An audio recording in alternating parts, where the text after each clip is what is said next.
get started on today's class. Make sure you have your Bible, pen and pad, and apocrypha, and we're going to give the Most High all reverence to this day and this moment and this hour. It's good that we're able to get up in the morning, physically fit, think about what we're going to do, and think about we're going to give praise to Him. That's what it's about. Going through these scriptures that make you feel better at the end of the matter. In the beginning, there's always a struggle. You know, I got to get up. I want to sleep in. You know, all these emotions dealing with you in the morning time, you know. But this is only one day out of the whole week that we celebrate and come together for the Father's sake. You know, although we pray throughout the week, but this is the time that we congregate. We're the nation that's not desired by anyone else out here in the world, but the Most High desire of us to do this with a cheerful heart and a cheerful spirit. So all praises to the Most High for letting us be together. Let's go into this class. This class is called, I labeled it, I titled it, The Covenant. The Covenant. Okay? We have a covenant with the Most High, the Israelites. And so I want to establish something throughout this class regarding this covenant. Now, we have a covenant as Israelites, but the whole earth has a covenant with the Most High.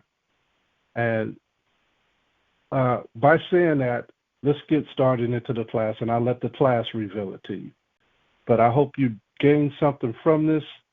A lot of you may already know this, but it's good to touch on this over and over again, like we have mentioned earlier on the phone here. So, again, this title is called The Covenant, and we're going to take it to Colossians chapter 3, verse 17. And it reads, "And whatsoever you do in word or deed, do all by HAMASHAYACH Yahawashi, giving thanks to the Heavenly Father Yahweh, by HAMASHAYACH Yahawashi." Hallelujah. Hallelujah. Romans 15 and 4. Let's go to Romans. Romans 15 and 4. It reads, "For whatsoever things were written aforetime were written for our learning, that we through patience and comfort of the scriptures might have hope." So that's the whole point. We're trying to have comfort, right? Comfort in our lives. You have to understand, throughout the whole week, I'm fighting within my spirit. I'm fighting against what I see, what I hear, what I smell. We have to be circumspect about the covenant that we keep with the Most High. We are aiming to please Him. We are aiming to be obedient. And it's just that easy to slip and fall. This is why we pray over everything we eat, everything we do, every place we visit. You could go in someone's home not even knowing that there's an urn in the house. And when you walk into a place with the urn in the house, guess what? The whole house is contaminated because there's an urn in the house. You didn't know it. That's why you have to be circumspect. There's so many things in this world that we're living in that causes us to fall. Continuously. We are living in the land of the unclean. The ground is unclean. The air is poison. Everything is unclean. But hey, all praise to the Most High. All praise to HAMASHAYACH Yahawashi. He taught us understanding. So with that being said, this is the comfort that we have that Romans 15 and 4 is talking about. This is the patience that we got to have. All right? Let's go to the book of Psalms. Book of Psalms. Psalms chapter 24. Psalms chapter 24, verse 1. And it reads, "The earth is the Most High's, and the fullness thereof, the world and they that dwell therein. For He hath founded it upon the seas and established it upon the flood." So the Most High, the whole earth is the Most High. The heavens are the Most High. So with that being said, Gentiles can't just do what they want. You know, we have covenants that we follow, But the Gentiles can't just do what they can't just do anything and get away with it. They have rules and instructions too to follow, that the Most High govern the earth. Birds have rules, right? You don't see a cow eating a snake or eating an owl or dead carcass. Cows have rules, horses have rules, okay? Every beast of the earth have rules, including mankind that are not part of the Israelites. They have rules. They have to follow the ordinances in the whole earth as well. So there is a different covenant for all those who are living on the earth that they have to follow, meaning they can't just do evil, all right? There's always been rules on this earth. There's always been rules that we had to follow as Israelites, that the Most High set for us. So he set rules for all mankind, and he set rules for the Israelites. All right? But he has also set covenants for those that were set apart, which are his chosen people that are specific. So I want to go to Ecclesiasticus in the Apocrypha. I think when a lot of brothers speak, and I'm only bringing this out because I've heard some brothers say, they don't have to keep no laws. Well, the other nations do have to keep rules and instructions, right? In order for this place to be habitable for mankind to dwell and go to and fro. Ecclesiastes chapter 33 and verse 10. And it reads, and all men are from the ground, and Adam was created of earth. So all men are from the ground, and they all came from Adam. In much knowledge, the Most High have divided them, and made their ways diverse. Some of them have he blessed and exalted, and some of them have he sanctified. Like the Israelites, they were sanctified. He exalted the Israelites. He exalted the Levites, and set near himself. He set the Israelites near him, according to Deuteronomy chapter 4, right?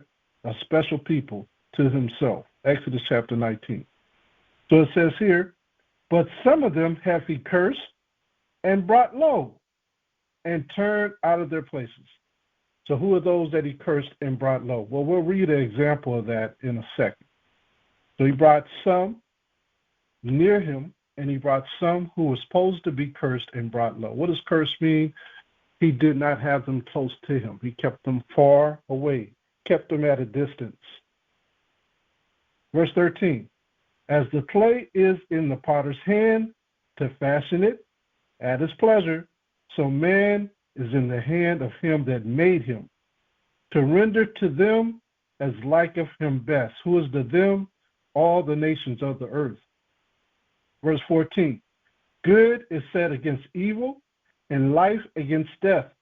So is the godly against the sinner, and the sinner against the godly. So now he's making a separation. There's those who are sinners and those who are godly. What makes a person godly? Those that he put near him, and those who keep a covenant.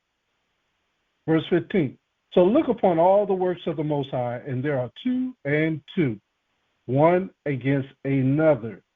Now, where have we read this before? In the Holy Scriptures.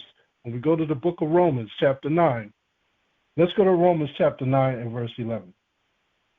Romans chapter 9 and verse 11. A lot of you may be familiar with this, but a lot of people are not familiar with this. Romans chapter 9 and verse 11.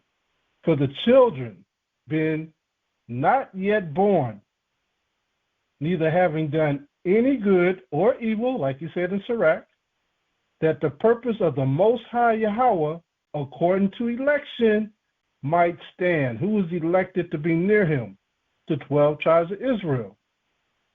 Not of works, no, out of him that calleth.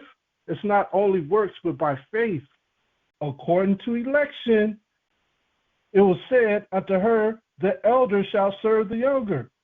As it is written, Jacob have I loved, but Esau have I hated. So the Most High is the one making the separation.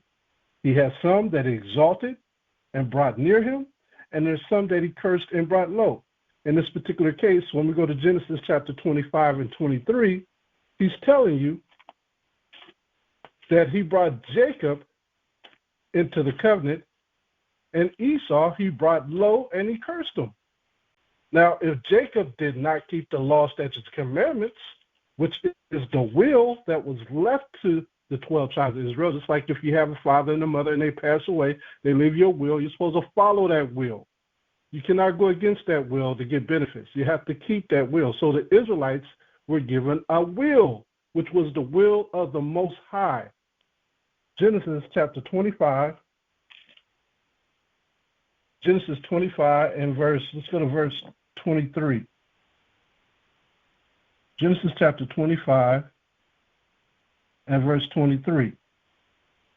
And it reads, and the Most High said unto her, 2 nations are in thy womb. So what was Jacob? Jacob was a nation. And what was Esau? Esau was a nation. See that? So good is set against evil, and life against death, just like he said. So these are 2 nations. One has he brought low, and the other one has he brought near himself. I continue to read Genesis 25 and 23. And the Most High said unto her, 2 nations are in thy womb, and 2 manner of people shall be separated from thy bowels, and the one people shall be stronger than the other people. This is spiritually. And the other, or the elder, shall serve the younger. So now the Most High is telling you that there is a difference between the nation of Israel and all the other nations, which are in total, there's 18 nations. All right? 18 nations on the whole earth. And there's a lot of splinter groups out of those 18 nations that are in the earth today, like Keturah is one. Keturah was Abraham's second wife after Sarah had passed away. Then you have also another nation that splintered out, which was Ishmael out of Hagar. That's another nation. And Ishmael is the father of the Arabs. So that's what it's talking about. And so now we know that the Most High has a covenant with a certain people, but he also has a covenant that's in the entire earth as well, that all mankind is supposed to follow. All right? Let's go back to Ecclesiasticus. Ecclesiasticus chapter 17, verse 17. Ecclesiasticus chapter 17, verse 17. And it reads, for in the division of the nations of the whole earth, he set a ruler over every people. So every people on this earth have a king. Every nation. The Moabite nation have a king. The Edomite nation has a king. The Hamitic people, they have a king. That's why in Egypt they have a pharaoh. That's why in Persia they have a king. Everyone has a king. But let's read on. But Israel is the Most High's portion, the only one who does not, supposedly, we were not supposed to have a king. We were not supposed to have a king. All right? Remember, Israel asked for a king. Our king is the Father in heaven, the Most High. He is our king. He is our power. He reigns over the whole universe.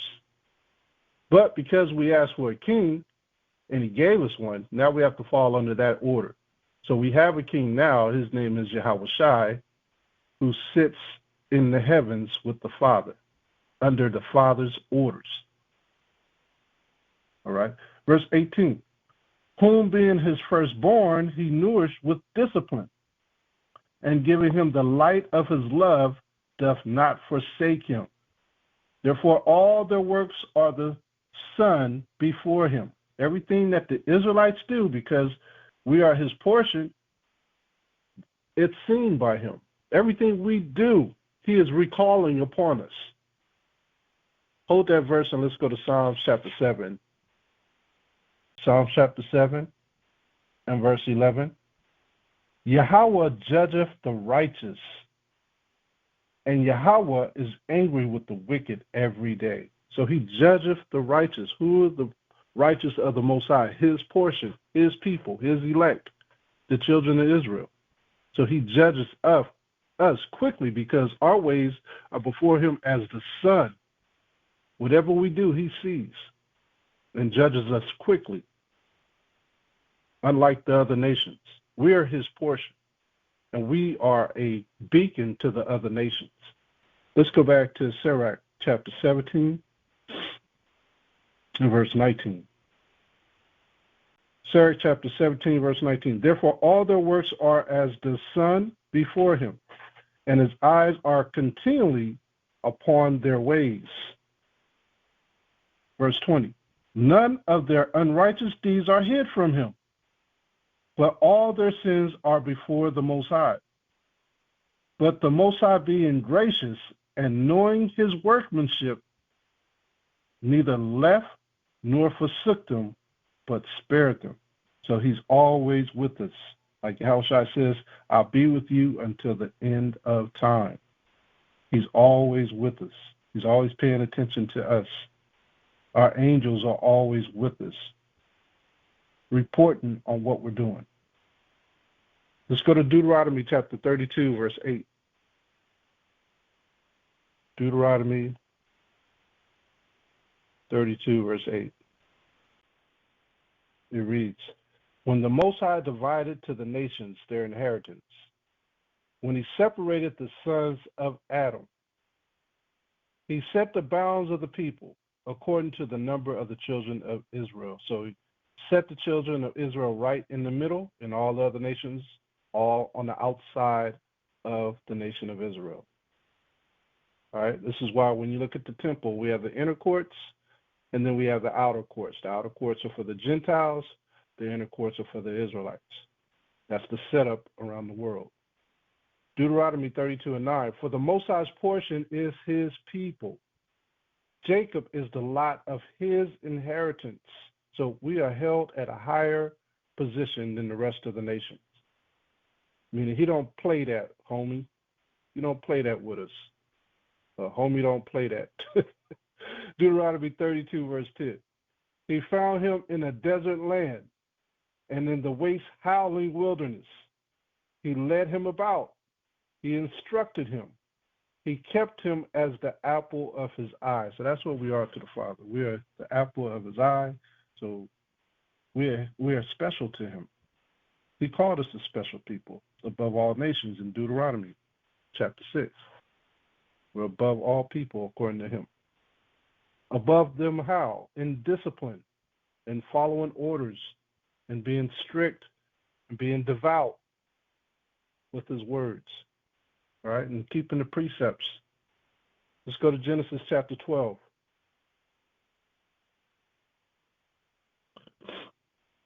Now, here's the covenant.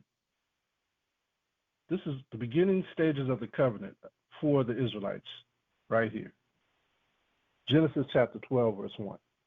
This is when the Most High spoke with Abraham, a descendant of Noah, a descendant of Shem, a descendant of Eber.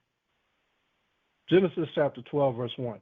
Now the Most High has said unto Abram, get thee out of thy country, found us in the wilderness, and from thy kindred and from thy father's house, unto a land that I will show you.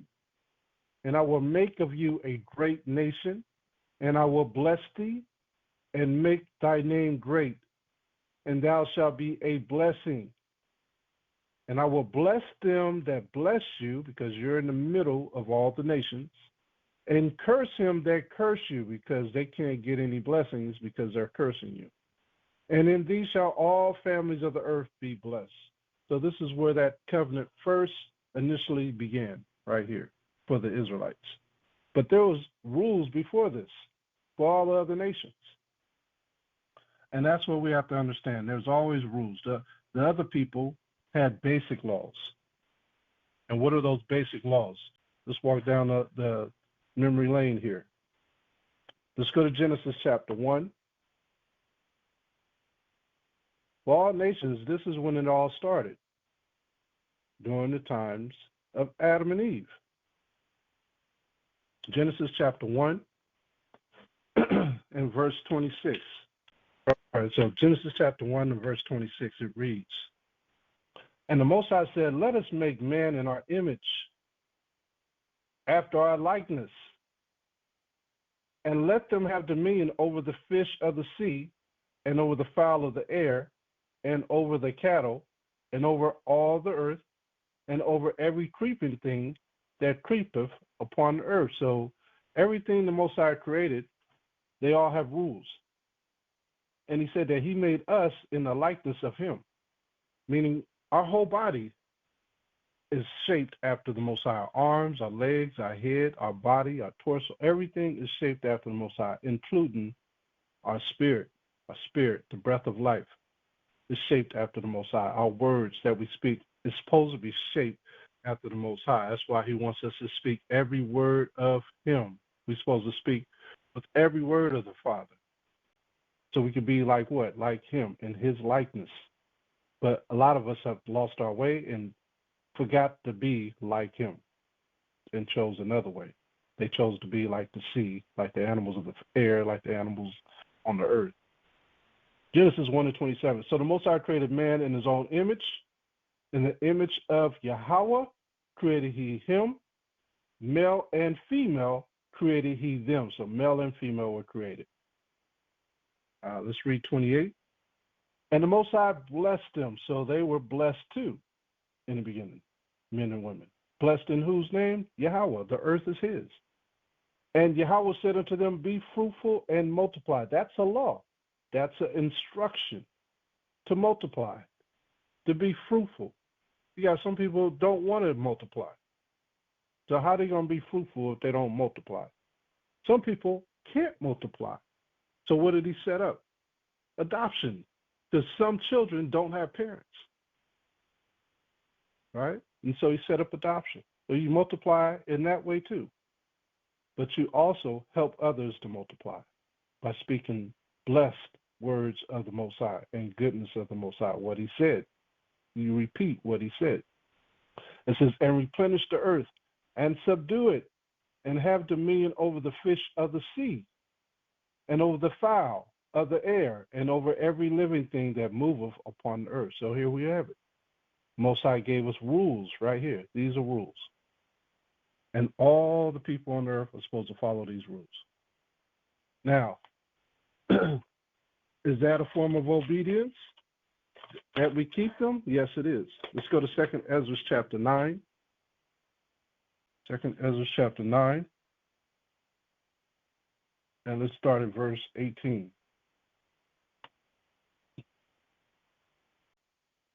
At verse 18. And it reads, And now when I prepared the world, which was not yet made, even for them to dwell in that now live, no man spoke against me. Meaning they kept the words of the Father, they spoke the words of the Father, they repeated the words of the Father, they believed in the Father. Everyone believed in the Father. No man spoke against him. No man or woman. Verse 19. For then everyone obeyed. See that? That's what he wants with this world. He wants everyone to obey. All right? But then everyone obeyed. But now the manners of them which are created in this world that is made are corrupted by a what? Perpetual seed. People following other gods. They're following different things. They're following their own selves. They're speaking their own words. That's the thing about the Sabbath. When he tells us to keep the Sabbath, he says not to speak your own words, right? Or not to do your own thing on the Sabbath day, to keep your foot from slipping on the Sabbath day. He wants you to keep his ways on the Sabbath day. And that's what the rest of the world don't understand daily, to keep his words. And by a law which is unsearchable, rid themselves. They don't even know what the law is. So I considered the world, and behold, there was peril because of the vices that were come into it. Inventions, believing in other things, those are inventions. Other gods, those are other things. In the book of Baruch, chapter 6, it talks about all the gods created. Baruch, chapter 6, right? So these are unsearchable things. They rid themselves of the law. They stop believing in the Most High's law. Let's go to Wisdom of Solomon, chapter 14.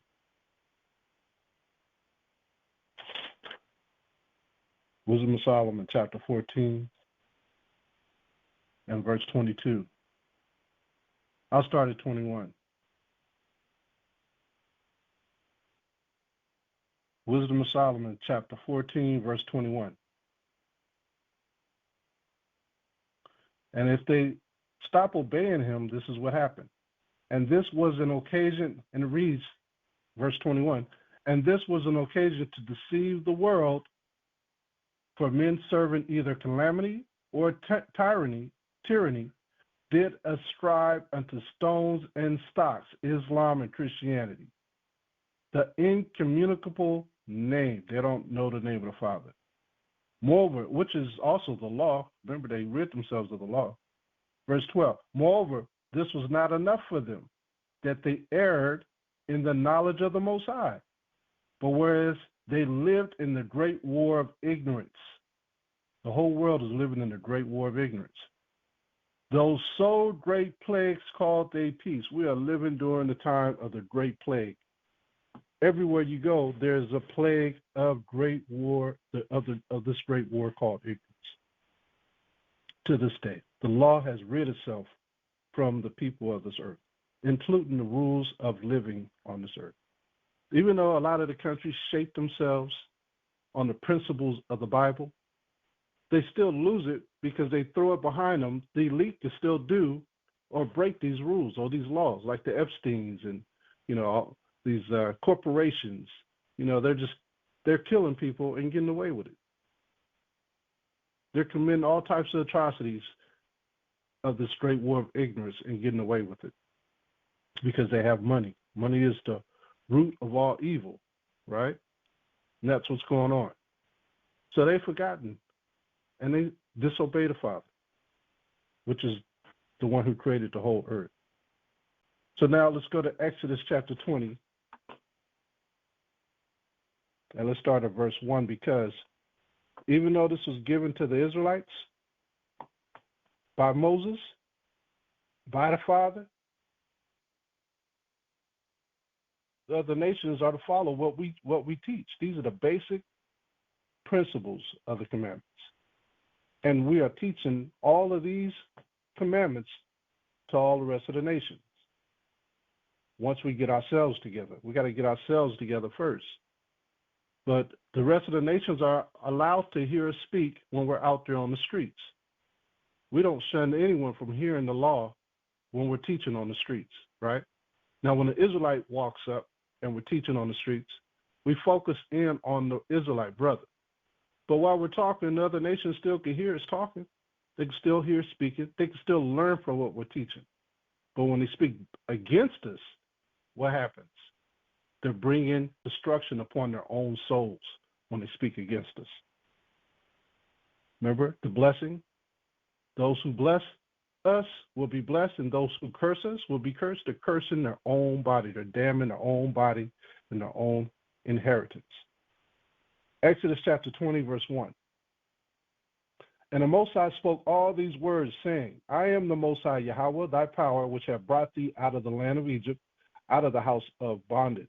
Who did he bring out of the land of Egypt? The Israelites. Were there other people with the Israelites? Yes, they were. Did they make it into the kingdom of Israel? No, they didn't. The majority of them died in the wilderness. But the Israelites made it. Exodus chapter 20, verse 3. Thou shalt have no other powers before me.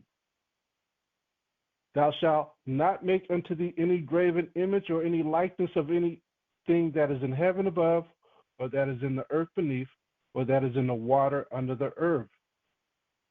Thou shalt not bow down thyself to them. Remember, he blessed us and created us to rule over all of those things.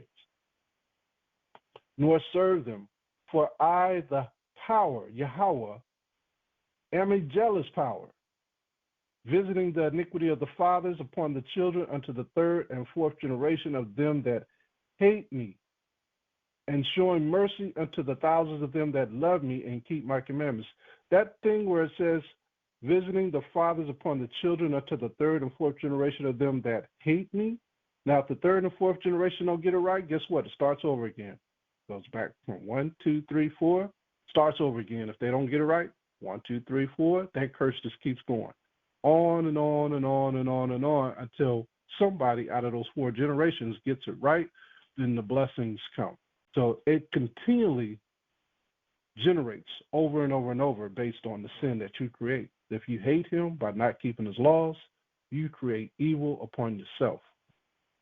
1, 2, 3, 4 generation, 1, 2, 3, 4 generation, 1, 2, 3, like you do an exercise in circuits.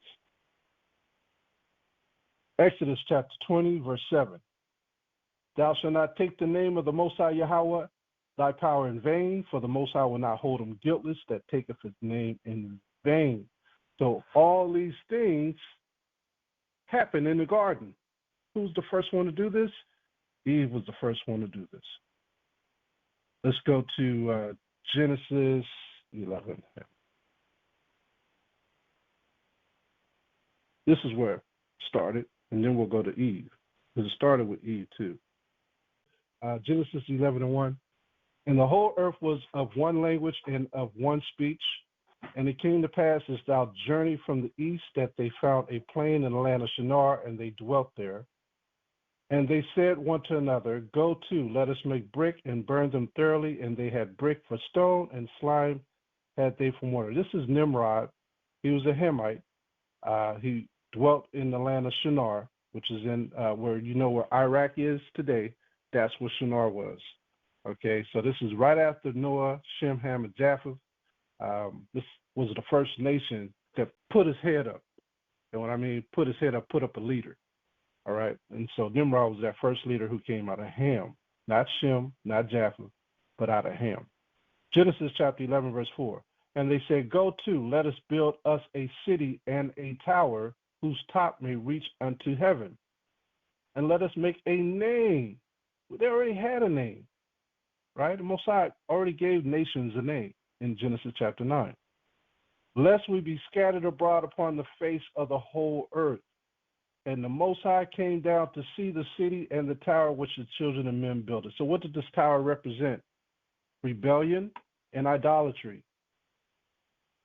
Idolatry. And that's what we read in Exodus chapter 20, verse 1 through 7. This is what he's speaking of. Right? They built up a tower up at the heaven that represents an idol.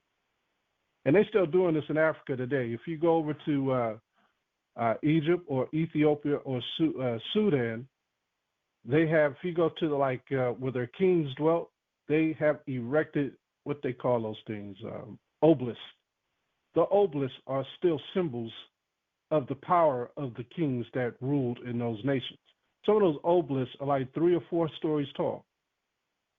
All right, we have it here in America. When you look at the Pentagon, they have an obelisk. All right, you go into New York City, go into Central Park, they have an obelisk, tall obelisk. All right, and those obelisks goes into a Masonic Illuminati order, and they go into different codes and figures of the Masonic order, and you have to do the research on that.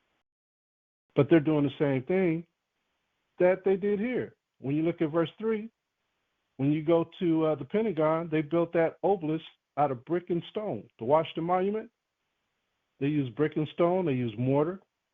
They did the same thing. They looked for a place like Shinar was an open plain. They found that open plain in Washington, D.C. It's the same thing. Genesis chapter 11, verse 5. And the Most High came down to see the city and the tower which the children of men builded.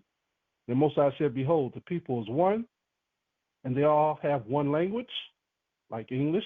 And this they begin to do, and now nothing will be restrained from them. Right now, in this particular country and other countries, nothing is being restrained from whatever they come up with in inventions. That's why the AI is thriving. Right? Whatever they put their mind to do, the Most High is allowing them to do it. Whatever invention they come up with. The only thing that's being prevented right now is nuclear war.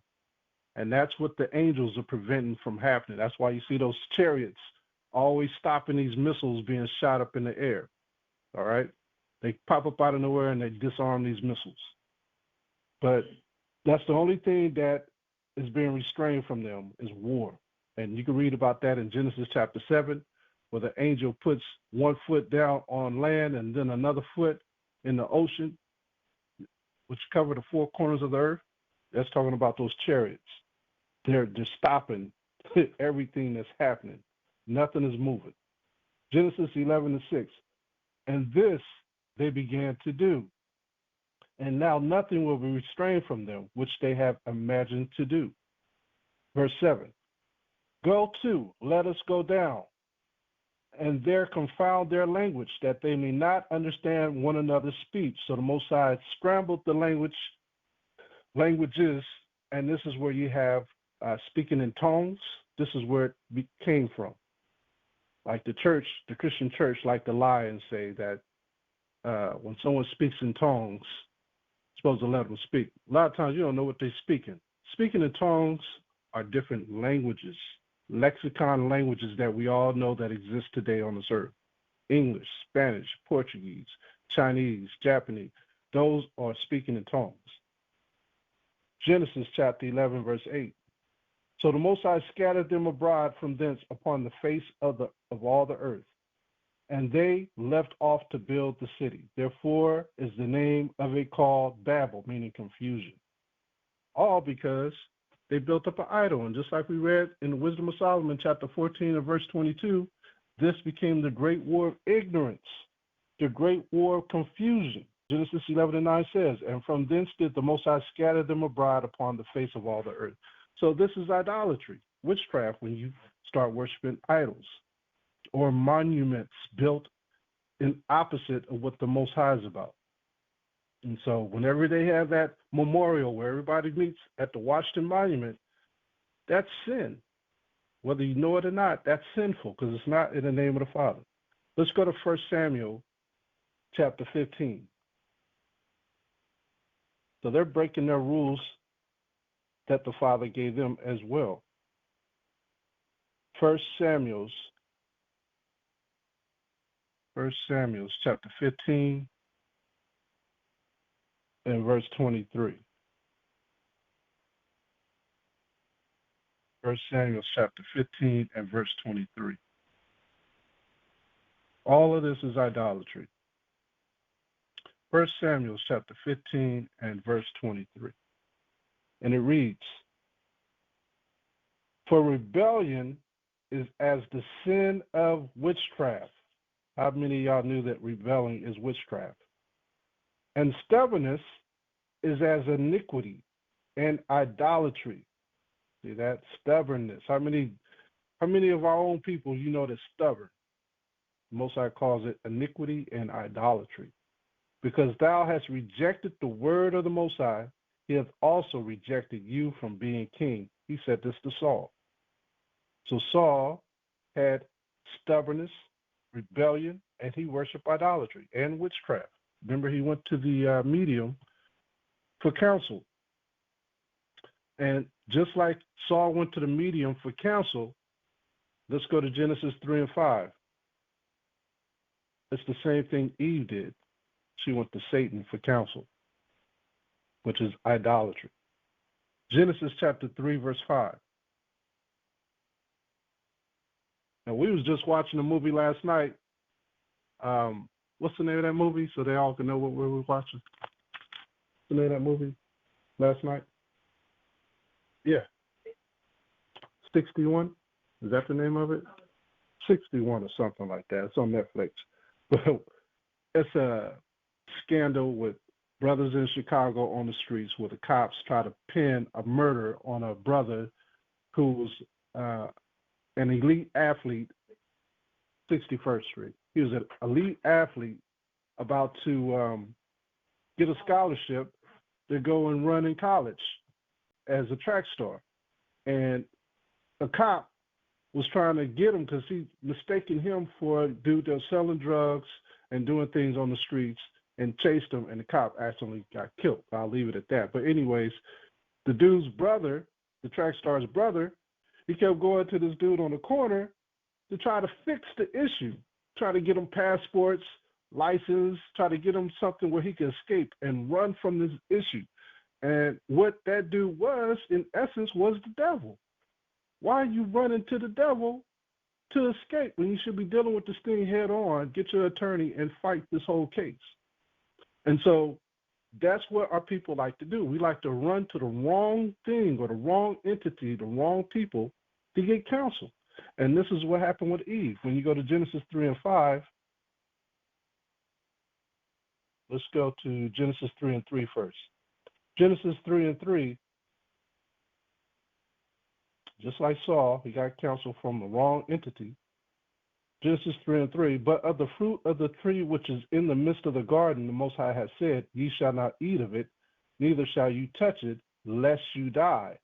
And the serpent said unto the woman, you shall not surely die. So why is she talking to the serpent when the Most High just told her she shall surely die?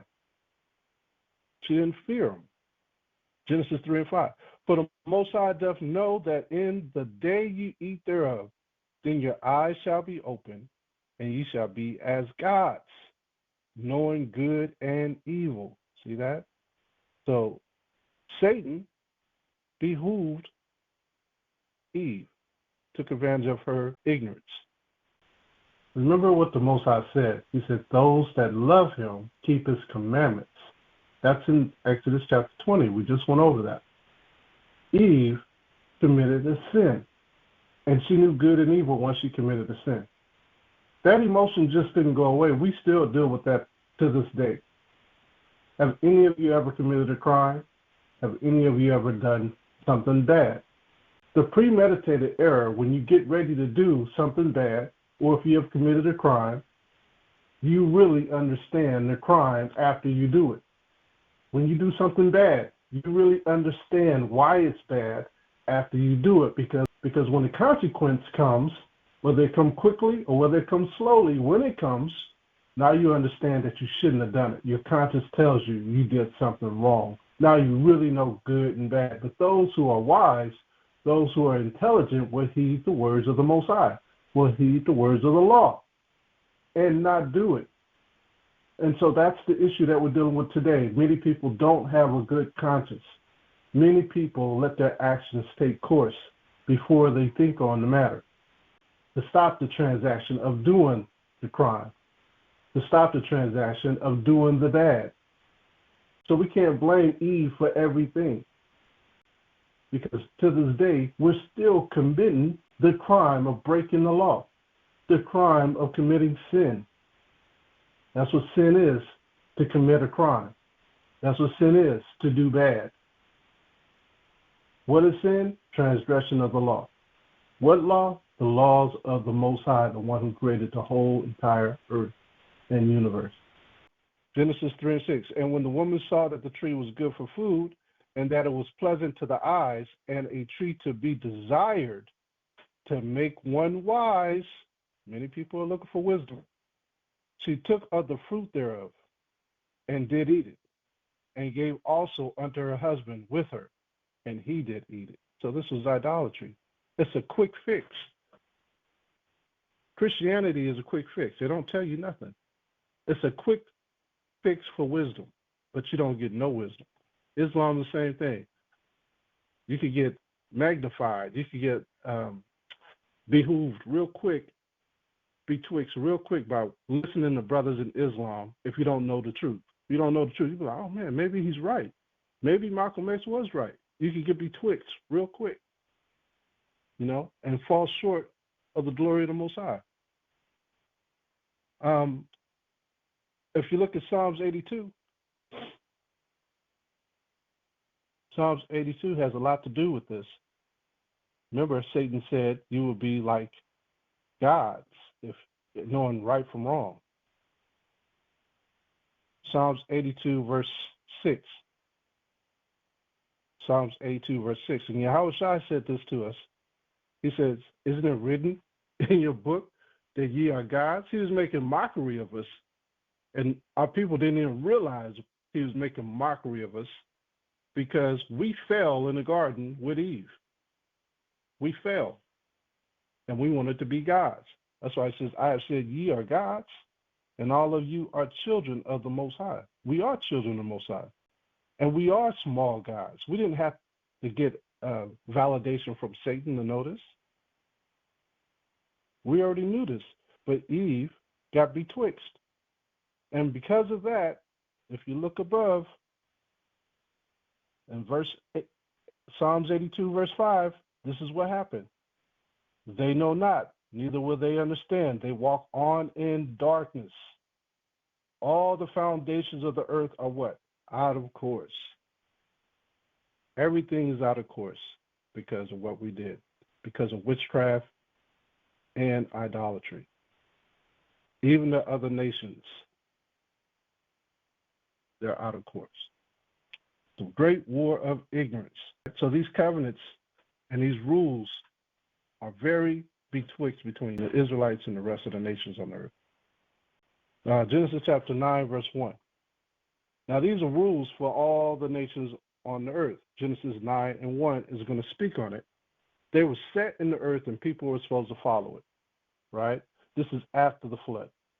And the Most High blessed Noah and his sons and said unto them, be fruitful and multiply and replenish the earth. All nations are supposed to do that.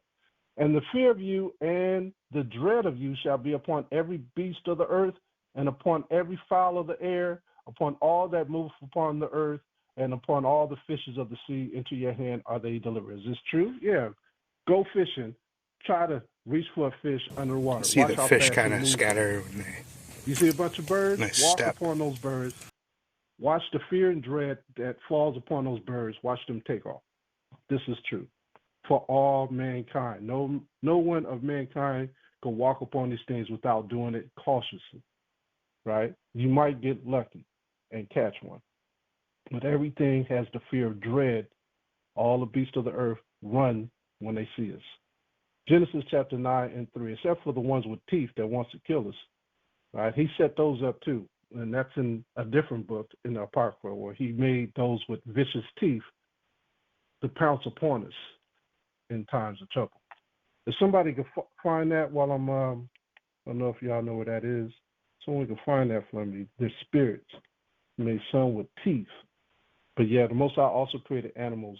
When you see like bears pounce upon us, sharks pounce upon us, rabid dogs or wolves, you know, the Most High created them for the wickedness that we have within ourselves.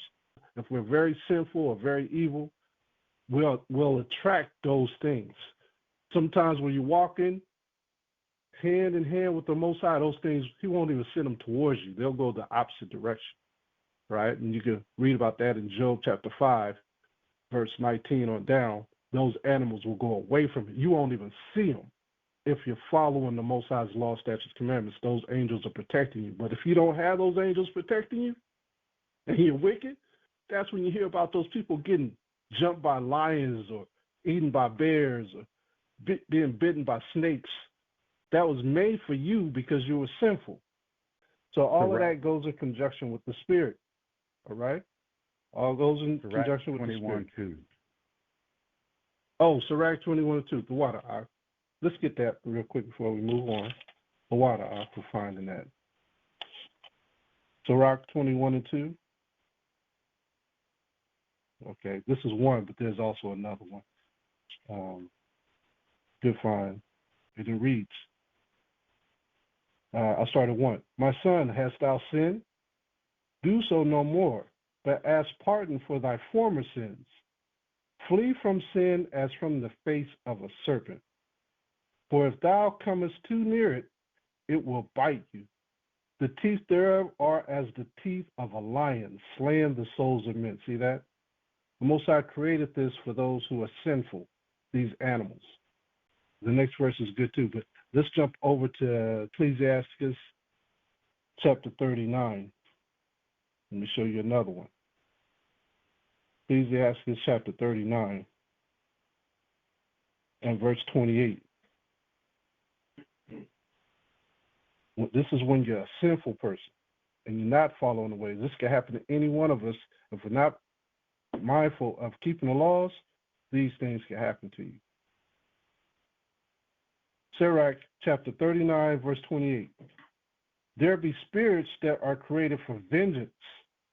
See, some animals have these spirits on them, which in their fury lay on sword strokes. In the time of destruction, they pour out their force. When you destroy your soul by sinning, these things pour out their force on you, and appease the wrath of all of him that made them. Fire and hail and famine and death. All these were created for vengeance. See that? Most High, you like, why their house burn up, or why this happened to them? Most High brings that vengeance. Remember Job, the Most High brought things upon him because Satan wanted to test him. But who did he attack? Did he attack Job outrightly in the beginning chapters? No, he attacked his family. They were in sin. He attacked all those who were in sin around Job first and destroyed them. So he brought fire, hell, famine, and death. All these were created for vengeance. Verse 30, teeth of wild beasts, see that? And scorpions. I got bit by a scorpion. I was in the wrong. I remember I was in the wrong, right? Back in the old days. Serpents and the sword, guns. You see brothers getting shot down by the sword. That's the gun. Punishing the wicked to destruction. So he's telling you why these things happen. They shall rejoice in his commandment, and they shall be ready upon earth. Who's going to rejoice in his commandment? They have received the instructions from the Most High to bring out their vengeance upon those who are sinful.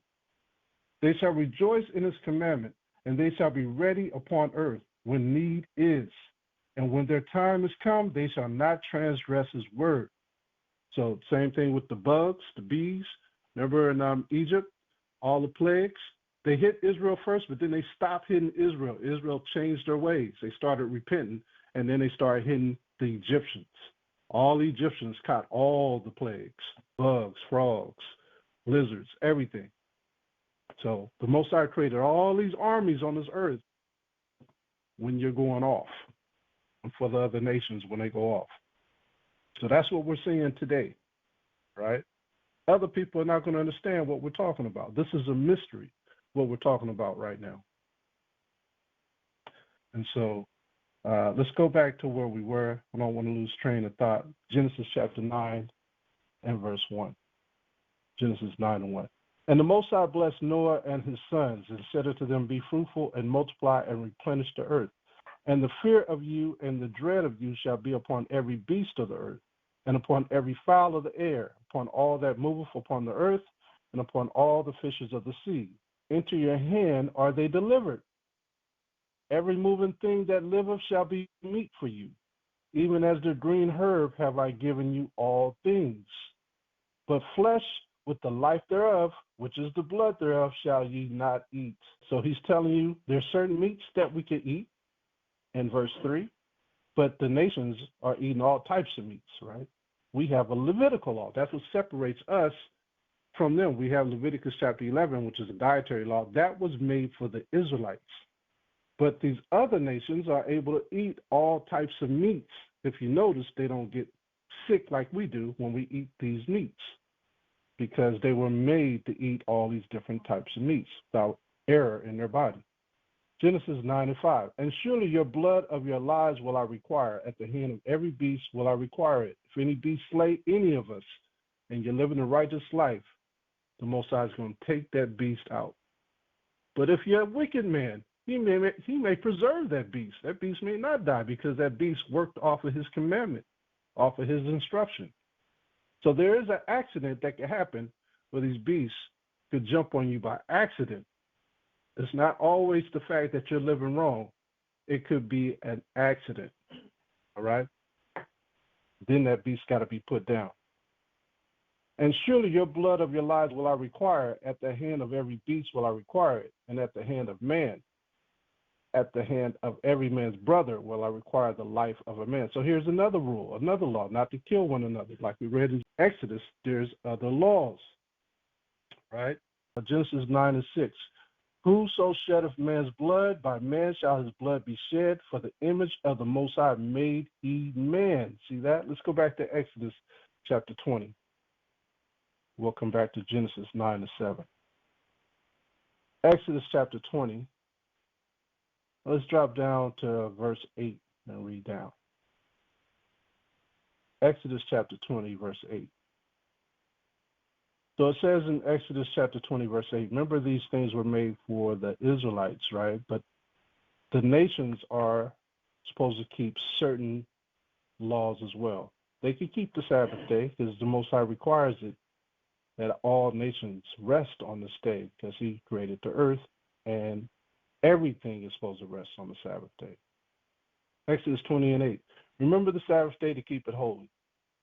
6 days shalt thou labor and do all thy work. But the seventh day is the Sabbath of the Most High thy power. In it thou shalt do any work, not do any work, thou nor thy son nor thy daughter, thy manservant nor thy maidservant, they could be of the other nations, nor thy cattle, nor thy stranger that is within thy gates. For in 6 days the Most High Yahweh made heaven and earth, the sea and all that is in them is, and rested the seventh day. Wherefore the Most High blessed the Sabbath day and hallowed it. So it is okay to keep the Sabbath. Those who are dwelling in our land, they got to keep the Sabbath too, because they're in our land. They have to honor that day, or else the Most High will spew them out. Exodus chapter 20 and 12. Honor thy father and thy mother, that thy days may be long upon the land which the Most High thy power giveth thee.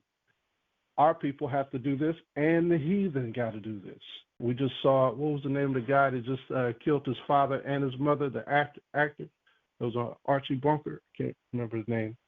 But that son has to pay for what he did to his parents. Exodus chapter 20 and 13. Exodus 20 and 13. Thou shalt not kill. That applies to all on the earth. Thou shalt not commit adultery. That applies to all on the earth. Thou shalt not steal. That applies to all on the earth. Thou shalt not bear false witness against thy neighbor. That applies to all on the earth. Thou shalt not covet thy neighbor's house. Thou shalt not covet thy neighbor's wife, nor his manservant, nor his maidservant, nor his ox, nor his ass, nor anything that is thy neighbor's. So all of these things also applies to the Gentiles. All right? Let's go back to Genesis chapter 9 and verse 7. All other laws applies to who? Yasharallah, the Israelites. In depth, up close and personal, in secret, all applies to Israel. All right? Genesis chapter 9 and verse 7. And you, be ye fruitful and multiply, bring forth abundantly in the earth and multiply therein. So the Most High wants all nations to multiply. Remember he said in Galatians, there is no end of the people. There is no end of the people.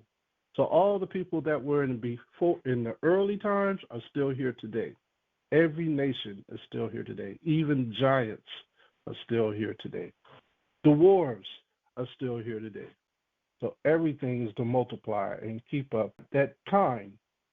Genesis 9 and 8. And the Most High spoke unto Noah and to his sons with him, saying, and I, behold, I establish my covenant with you and with your seed after you. So who was Noah speaking to? Shem, Ham, and Japheth.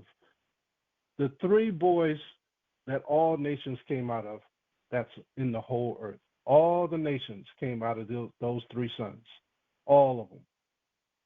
Genesis 9 and 10.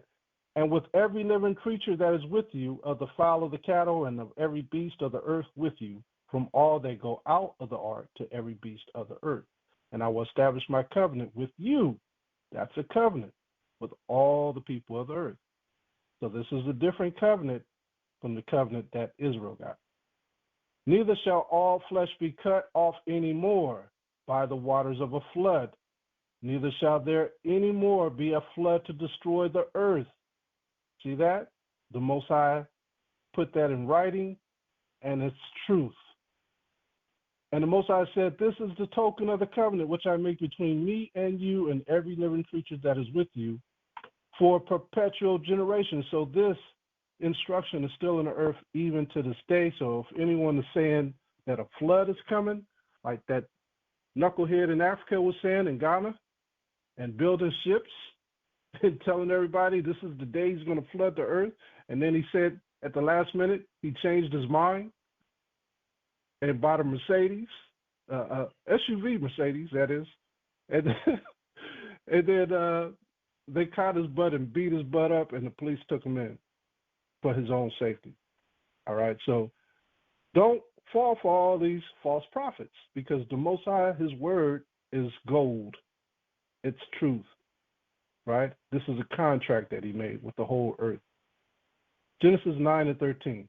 I do set my bow in the cloud, and it shall be for a token of a covenant between me and the earth. So it's not a gay cloud or a homosexual cloud.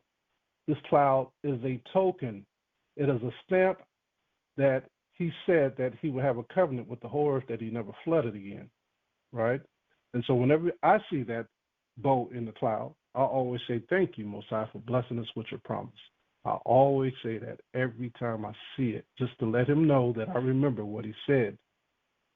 Genesis 9:14. And it shall come to pass when I bring a cloud over the earth that the bow shall be seen in the cloud. There's always a cloud and there's always a bow.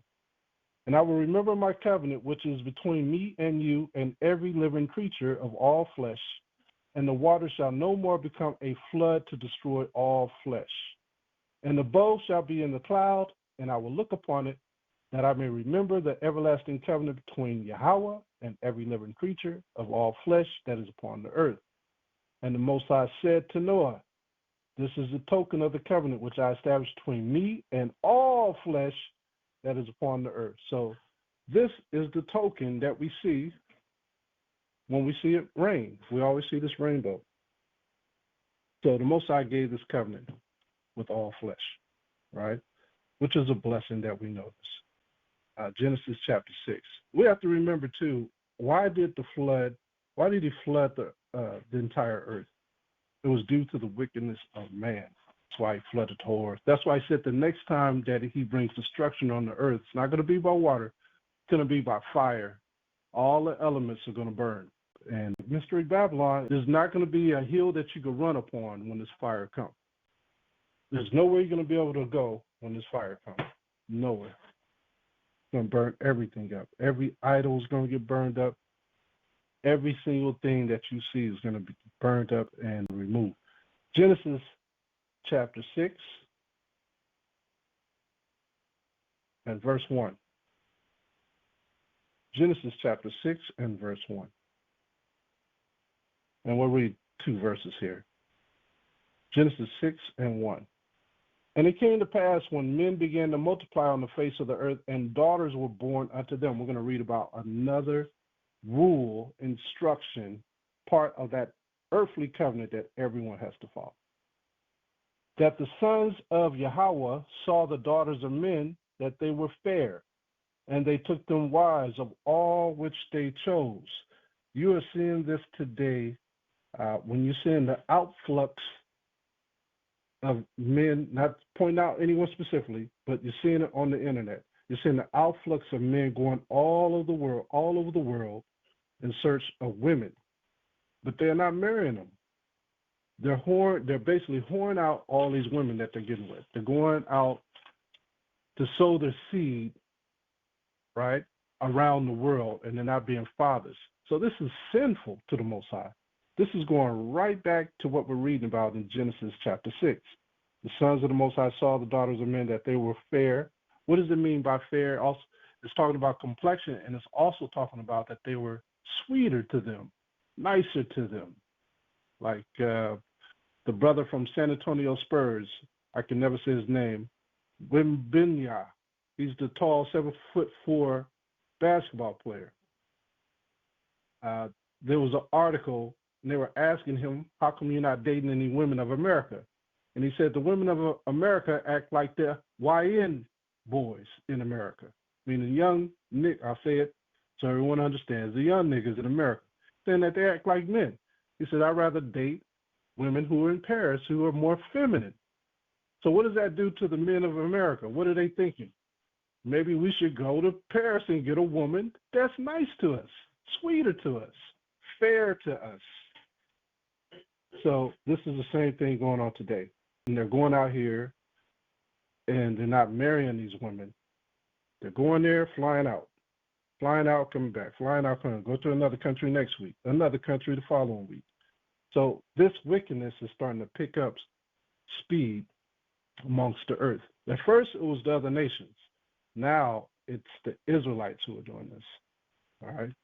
So we have to understand that things that have happened before time are happening again. Let's go to Jeremiah chapter 3. Jeremiah, we're going to come back to Genesis 6. Jeremiah, let's piggyback off of this verse. Jeremiah chapter 3, verse 8. So look at how the Most High likened Israel to Genesis chapter 6, 1 and 2. Jeremiah chapter 3 and verse 8. And it reads, "And I saw, when for all the causes whereby backsliding Israel committed adultery, I had put her away and given her a bill of divorce. Yet her treacherous sister Judah feared not." So he's not only talking about the 10 tribes, he's talking about the southern kingdom too, Judah and Benjamin, which is the southern kingdom. So they went in error just like Israel, the 10 tribes did. "Yet her treacherous sister Judah feared not, but went and played the harlot also." See that? "And it came to pass through the lightness of her whoredom," meaning she's all over the place, "that she defiled the land and committed adultery with stones and with stocks." So what does that mean, defiling the land? When there's adultery and fornication and whoredom in the streets, like a lot of brothers run to the Philippines to get with these women. You see women by the flocks waiting on one American man to show up. That whole land is defiled. There's nothing good could come from that land when it's defiled like that. Same thing here in America. There's so much whoredom in America. The whole land is defiled. Okay, so the sin is accumulating within these country blocks. All these countries, sin is accumulating, right? And it have not quite reached the heavens yet, but it's almost there. Like we read in Genesis chapter 11, it's almost there where the Most High is going to do something about it. And he is showing some things like diseases. They come forth from the whoredom and the adultery. Diseases spurring out of control, right? Some people blame it on the heat. In Africa, they're like, well, when it's hot like this, diseases spurn. No, disease is going to come in the cold too. It's the Most High's judgment. Jeremiah chapter 3, verse 10. "And yet for all this, her treacherous sister Judah have not turned unto me with her whole heart, have not kept the commandments holy." Because you got a lot of people who are committing adulteries and fornications and still going to church on Sundays. I love you, Lord. The next day out there, whoring again.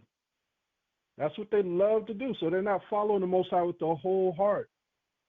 It says, "But vainly saith the Most High." Let's go to Revelation chapter 17. Mystery Babylon is the same way. Mystery Babylon is what we call America today. Revelation 17 and 1, precept. This is talking about the whole country is defiled. Revelation 17 and 1.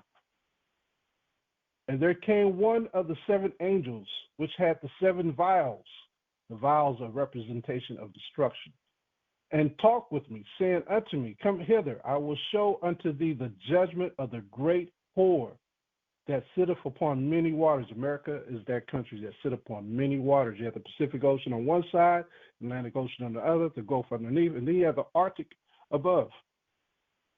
"With whom the kings of the earth have committed fornication, and the inhabitants of the earth have been made drunk with the wine of a fornication." Men from those countries come here too and commit whoredoms with the women in this country. Revelation, it's not only that, it's also false gods. Revelation 17 and 3. "So he carried me away in the spirit into the wilderness, and I saw a woman sit upon a scarlet-colored beast, full of names of blasphemy, having 7 heads and 10 horns." So this is America with the doctrine of the Roman Catholic Church. Revelation 17 and 4. "And the woman was arrayed in purple and scarlet color, and decked with gold and precious stones and pearls, having a golden cup in her hand, full of abominations and filthiness of her fornication." See that? "And upon her forehead was the name written, Mystery Babylon of the Great, the mother of what? Harlots. The mother of harlots and abominations of the earth. So this whole place is defiled and sinful. That's what it's speaking of. So whoredom defiles the land and it becomes a hole for sin. All right? So all of this represents sin. Let's take it to Proverbs 23. Look at what the Most High calls whoredom. Proverbs chapter 23. Proverbs chapter 23 and verse 27. Proverbs 23 and verse 27. And it reads, Proverbs 23 and verse 27. For a whore is a deep ditch. See that? What happens when these men go to and fro to these countries and they get with the same women other men have? Diseases. This becomes a deep ditch, also becomes a rabid sin. For a whore is a deep ditch, and a strange woman is a narrow pit. They don't have any understanding of the law. She also lieth in wait as for a prey, and increaseth the transgressors among men. Prostitutes increase the transgressors. Who have woe, who have sorrow, who have contentions, who have babbling, who have wounds without cause, who have redness of eye. So all of this goes into the bucket of whoredom. So what I'm going to do now is I'm going to show you how whoredom is plaguing the earth. And I'm going to start with this video. Though it may be comical, it's actually plaguing our communities, and it's a plague that's going around the whole earth. Let me say this before we get started. Fair use, fair use, fair use. This is only for educational purposes. This is not for monetary purposes. Only for educational.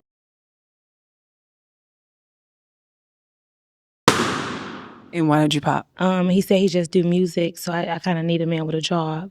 Damn.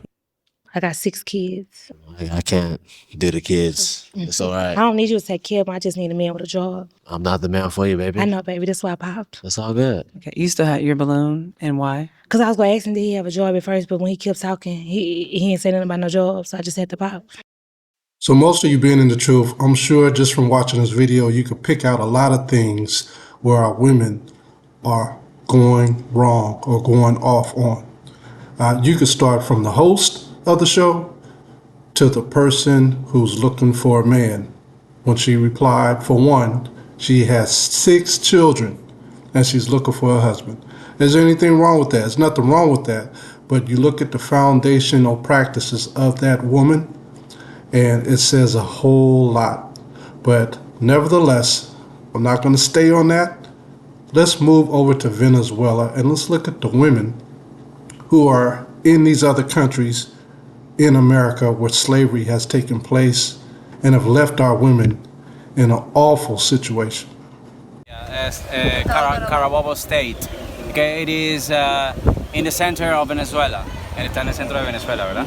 Ajá. Okay. Why did you come here? ¿Por qué te viniste para acá? Por hambre. For starving, hunger. Okay.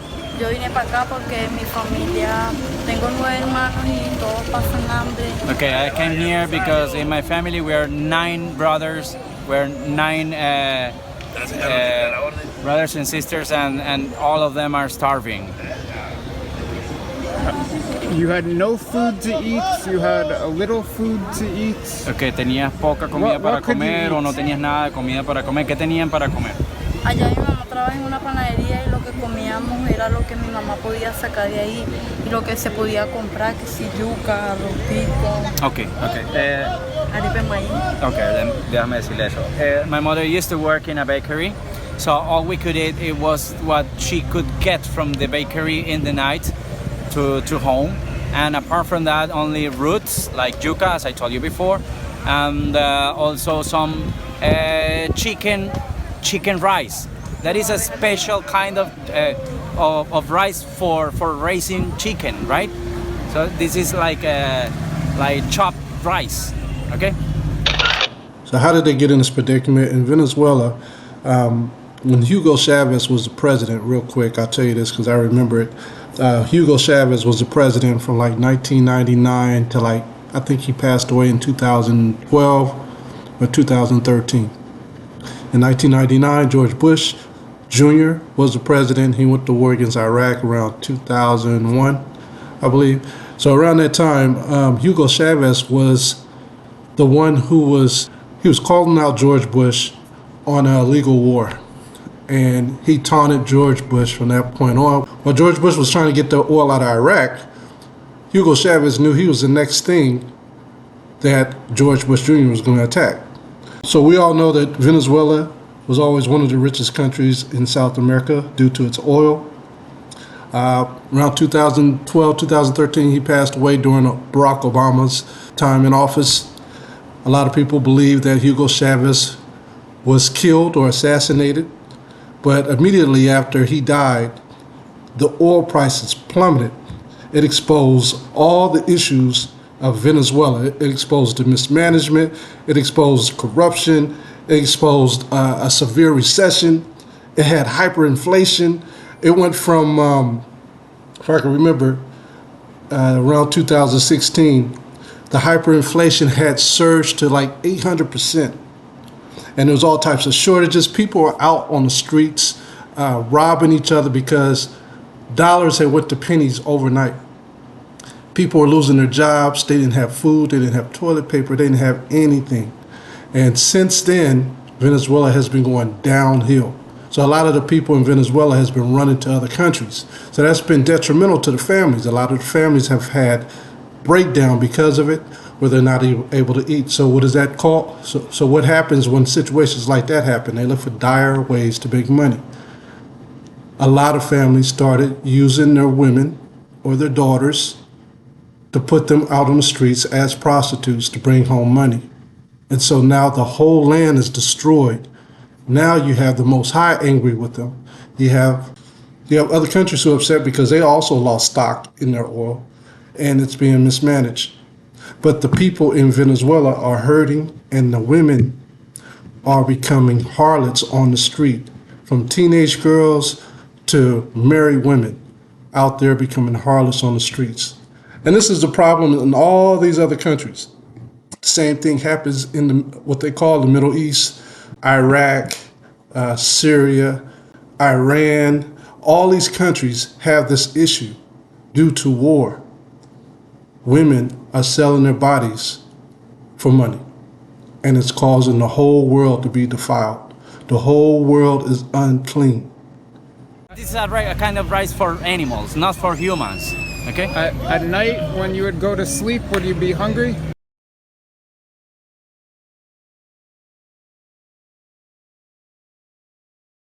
There are many Venezuelan girls here at La Parada doing this, who are selling their bodies. Okay, hay muchas más chicas haciendo lo mismo acá en La Parada. Sí, a lot. Más o menos, how many? ¿Cuántas? Más o menos. Que tú calcules así. Dime un número, 50, 30. Más, sí. Todas las que conozco. Okay, all the girls I know do that. All the girls I know. Okay. Ustedes no tienen teléfono, ¿verdad? No tienen nada de eso, ¿verdad? Okay, so they don't even have a phone. They don't have a means of communication. You don't. Okay, dime, quería decir algo. No, dile, yo lo puedo. No, yo sé. ¿Qué cosa? Dime. You don't make enough money to buy a phone. Okay, no, el dinero que haces no te alcanza como para comprar un teléfono. Sí, pero, o sea, todo lo que yo hago le mando. O sea, hoy yo no hice nada, yo hoy no ninguna vez me comí de verdad. Almost everything we make here, we send that to Venezuela. And today we haven't done any money and we haven't eaten anything today. So we are starving now. Okay? Is there anything you would like to tell to people in America or the world about your situation? Okay. ¿Hay algo que te gustaría decirle a las personas de afuera, de otros países, que te gustaría que ellos supieran de Estados Unidos, sobre todo porque esta información va para Estados Unidos. Entonces, dependiendo de eso, ellos envían lo que van a enviar, ¿ok? Lo único que puedo decir es que todas las ayudas que nos den, estamos agradecidos. Okay, the only thing I can say is that we are thankful for all the help you have sent to us. Okay, they're grateful. Okay, they're grateful. Okay, they're grateful. For all the help you have sent. Yeah, Americans. What kind of help is he talking about? The help is tourism, which brings men to that country to pay for prostitutes. That's what they're thankful for. No lie, that's the honest truth. ¿Y qué edad tiene la mayoría de las chicas que hacen esto? ¿Qué edad tienes tú? 17. Okay, she's 17. She's 17. What about most of the girls who are like what age range? Okay, ¿qué edad tienen las demás chicas? Las que Todos tenemos de 17 en adelante, 17, 18, 19, 20, 21, 22. Okay. All of them are under around 17, 18, 19, 20. Okay? That's the average. So now you see why we need a savior. These are of Negroid and Indigenous Indian descent that you're seeing right here. We need a savior, and that's Yahawashi. There is no country that can redeem us except for Yahawashi. Now switching gears, I want to talk about Asia Minor, which the world calls the Middle East today. I want to take you to a place which is called Iran. In the old days, it was called Persia. We're also going to look at Iraq. Listen to the testimony of these women who are caught up in prostitution. One thing about Islam, the clerics of Islam, they're chess players. And what I mean by chess players, they find a way to manipulate their law by going around the Sharia law. Just like in this country, which is called Mystery Babylon, the politicians find ways around the so-called Constitution. Now, in the scriptures, when we go to the scriptures, remember Abraham. Abraham took Sarah and they went to Egypt. Remember, Pharaoh created a law that if the wife was beautiful and she came with her husband, to kill the husband, that way he doesn't commit adultery when he sleeps with the wife. Well, just like during those days, he manipulated the law. It goes on and on and on to this day. People are manipulating the law, and they have no conscience about it. And so this is why it's important that the 12 tribes of Israel stand firm on the laws and principles of their covenants, because no one else is standing firm on the earthly covenant that's on this earth. Remember what the scripture says about the wife. I believe it's in Genesis chapter 3, verse 16, where it says, "Your desire shall be to your husband, and he shall rule over you." This is the order of a wife in all nations. Her husband rules over her. He is the protector of the household. You ever notice when you're out and about, this has happened to me several times when I'm talking to a woman in the world, where I have to deal with her in some kind of way, whether it's dealing with merchandise or just talking in a line, getting ready to get on transportation or something. Notice that most women who are married, you don't have to ask them if they're married. They immediately tell you, "Oh, my husband," they throw their husband out there with the quickness to let you know that she's married. Right off the back, they throw their husband out there. "Well, my husband," "Oh, my husband," that's telling you that he shall rule over her. That's letting you know that she is bonded to her husband, which goes back to the law of Genesis chapter 3, verse 16. Her desire will be to her husband, and she will flaunt that husband's name to and fro all around because she is the weaker vessel. You don't have to ask a woman if she's married, but you have to ask a man if he's married. A man normally won't tell you that he's married. He won't tell you that he has a wife.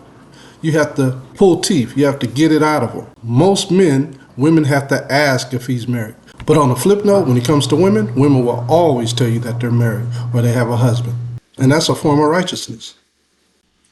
And so let's get into this. Let me show you the testimony of these women, which is showing you that prostitution is worldwide. And it's bleeding this place into becoming Sodom and Gomorrah. Fair use, fair use, fair use. This is only for educational. When the so-called Islamic State took her city, Rana fled to Baghdad. Soon after, her husband left her. فصادقت واحد أنا مود أحمي روحي راد يتزوجني قبلت.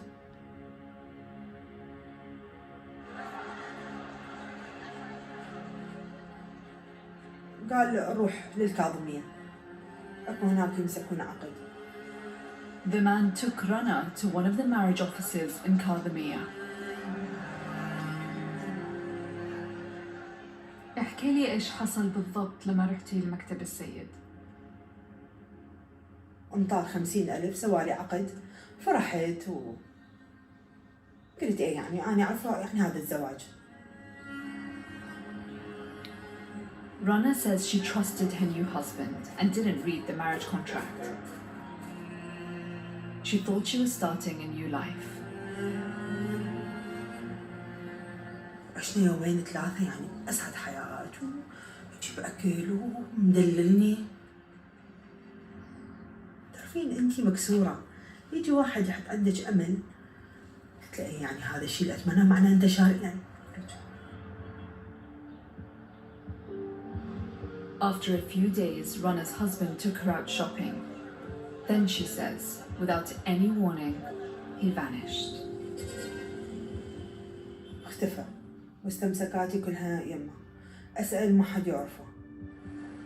She thought her husband was sincere. In fact, he tricked her into a temporary pleasure marriage. Prostitution. رحت عندي نسخة كان من العقد. So all the land is destroyed because of it. When Rana's family found out the marriage wasn't genuine, they rejected her. So she gets rejected by her family Unable because to they knew the law. support herself, she became a prostitute. Now she becomes a prostitute. Just like the law. يقول لك عقد يعني تفرحين من هذا شعور وياه بالأمان، هذا زوج. So this happens over and over and over again زوج وهذا in these مستقبل. Islamic countries. So they're actually worse than this place called America to a certain سيد degree. احنا عندنا شيء يعني شيء سيد بس So everybody's in on it. The judge, تكتشفين انه هذا the officers, لابس عمامة ولابس هذا وخداع. the men of the communities, they're all in on it. During a year-long investigation, our team spoke to around 25 women and girls who said pleasure marriages had been used to exploit them. All feared reprisals if they showed their faces. Iraqi lawyers, journalists, and human rights workers told us that abuse of the practice was a significant and growing problem. But warned us it would be difficult to expose. So the whole land is defiled.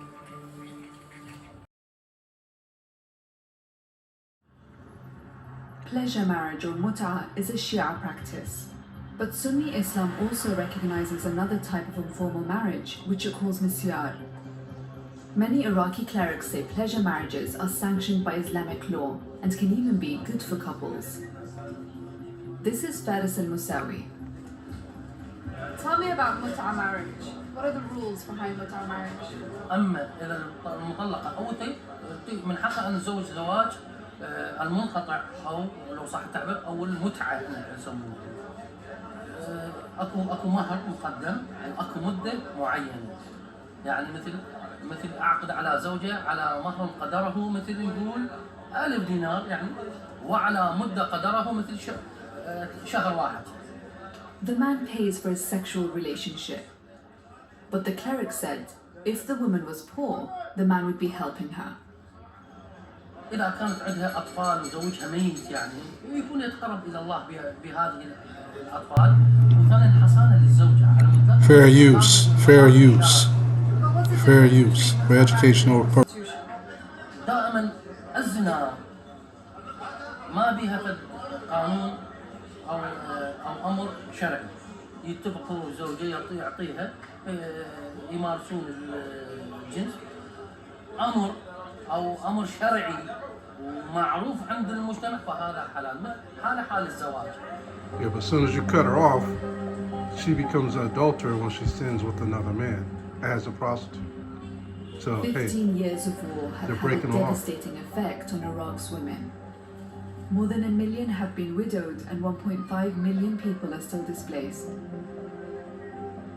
Clerics had told us pleasure marriages were a way of helping vulnerable women. But we'd started to hear stories of abuse.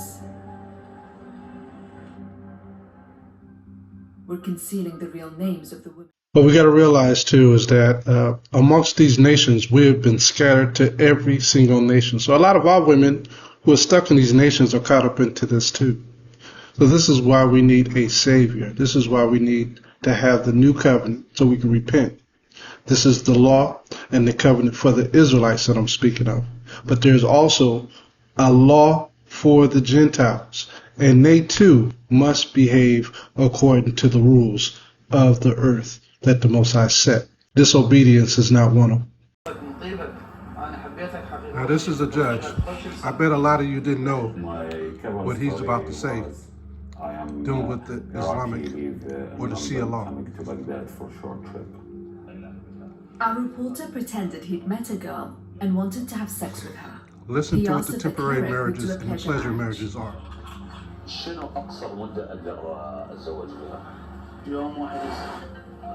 You could do it for 1 or 2 days or an hour. You could be married for an hour. It says Sharia doesn't have a limit. How about that? The cleric said a lot of y'all thought that they was living righteous lives, but it's just another form of prostitution. You're not getting over the Most High with this stuff. So now he's saying it's just a verbal contract. Without a contract, he said, it's easier to cover your tracks. Whorism, adultery, that's what it's called. Fornication.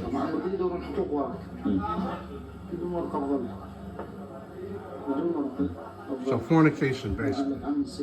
The cleric was giving advice on how to use a girl for sex and then get rid of her. Look at that. So this is going on in the Islamic world. So prostitution is more prevalent in that land. A lot of you women thought that they were living more righteous than us. As Israelites, we are bound to the law. We cannot do little things like this.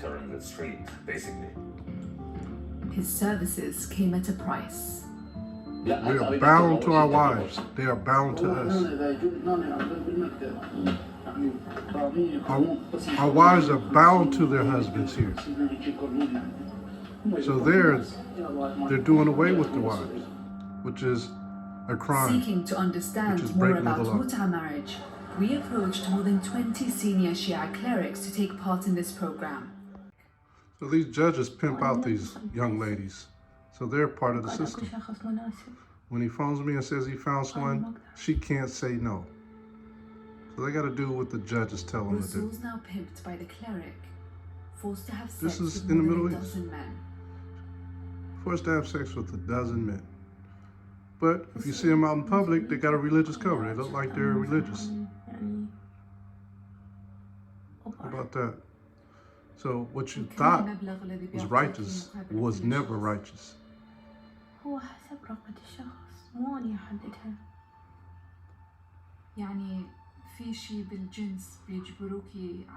Okay, I'll stop right. Okay, I want to show you a few more clips, and then we'll be done with the clips. But I just want you to see how this affects the whole earth. Okay? The Most High set rules on the earth. It's a reason when he comes back, it's the reason why he's coming to destroy the earth. Because he has to replenish it. He has to renew it and set the order aright like it was before. And so what I'm going to show you is a clip of women who take their virginity very serious and holding on until they get married. You're going to see this young lady from Iran. She's a very young lady, but the foundation has already been set in her head that she wants to get married and have children and have a family. And it gets destroyed by one of the clerics who is a judge in that land. By taking advantage of her, he causes her to be destroyed. The difference between those ladies and the ladies here in these countries of Americas is their lives depend on their virginity to get married. Their whole lives depend on getting a family, having dignity about their family and who they are, and getting married. Here, it doesn't matter. Women give away sex like it's nothing here because all the foundations are broken down. And then I'm going to show you something that pertains to the law, according to Deuteronomy 22, but I'm going to use another nation, which are a Ishmaelite/Edomite nation who splintered out of the Turks. These are gypsies. who are in Europe, and these particular gypsies still keep a custom that's written in the law, which is in Deuteronomy 22 to this day. So there's no excuse for you saying that you can't keep this rule in this law today during these times. I want to show you something which is dealing with a young lady who lost her virginity, how important it is to her. The consequences of her teenage pleasure marriage have been disastrous. And being in the Middle East. Most of our women have lost this cherishable understanding. يعني أنا خايفة مو بنية فقط يعني شنو يعني شو أقول I have nightmares my family will find out and kill me. فأحد يقتلني يوصل لحد أهلي يسمعون يقولون فلهذا I'm really scared. كلش خايفة. Consciously, she is very scared because she knows her body's been tampered with. Her family are now pressuring her to get married. She told us something similar had happened to her cousin, with fatal results. So these women take being a virgin very seriously. واحدة بنت عمي همينا نفس الشيء حبت ونضحك عليها وهمينا ما بدها حيلة وجولها خطابة وقالوا لها يعني بن عمك لازم إلك. So it's a disgrace to the family for the woman not to be a virgin when she gets married. هي مو بنية هم اللي قتلوها ولد عمها الكبار نقتلها ونغسل عارها. Look at that. They killed this young lady, her cousin, for not being pure when she got married. Marriage is not even a big discussion here in America these days. Women commit adultery and fornication all day long. Such an impossible situation. Here in this country. What she thought was her teenage in other love countries. Story has ended. Okay, so I'm switching gears again. This one is going into the gypsies, who I said are from the Turks. They keep the Deuteronomy 22 law regarding the token of virginity. And this is kind of amusing, but you should watch this, and this is how they did it back in the biblical days. So for those of you who don't know what a token is a sign. So in order for a father and mother to know that their daughter has just been betrothed to a man, and now they're going to consummate the marriage, which means they're going to sleep together and have sex, just to keep it plain. That woman, if she's never been consummated by any man, there should be a little blood from the hymen that should leak out onto the sheets. When that blood leaks upon the sheets, that's considered a token, a sign that she's a virgin. And that's what these ladies are doing. That's what the scriptures is talking about. And normally that was a good sign if she was a virgin. That meant that she was wholesome. So if you've never seen it before, we're going to watch this. This should be amusing to you. So I'd like to make a real quick update. So I tried to upload this video more than twice, and I was blocked worldwide because of this video regarding the gypsies' token of marriage, which is a video regarding women of Poland. They're gypsies, the European gypsies, who have a standard in marriage where the women, 40 women of the family members, will gather around, and they'll gather around before a wedding. They'll take the bride, which is a virgin, supposedly a virgin, and they will consummate the marriage in a room while the men all stand outside. So you got 40 women inside of a room consummating the marriage. Similar to Deuteronomy 22, it's the same type of thing where they will insert something into the vagina of the virgin woman to make the hymen, penetrate the hymen, where that virgin will bleed because it's the first time she's ever been consummated. Normally in the scriptures it's talking about the male who does this act, but in this particular video that I was trying to show, it shows everything. And because I couldn't upload it because it's blocked worldwide, which means that I would probably get a strike if I put it up, I uploaded the video on another platform, which is Rumble.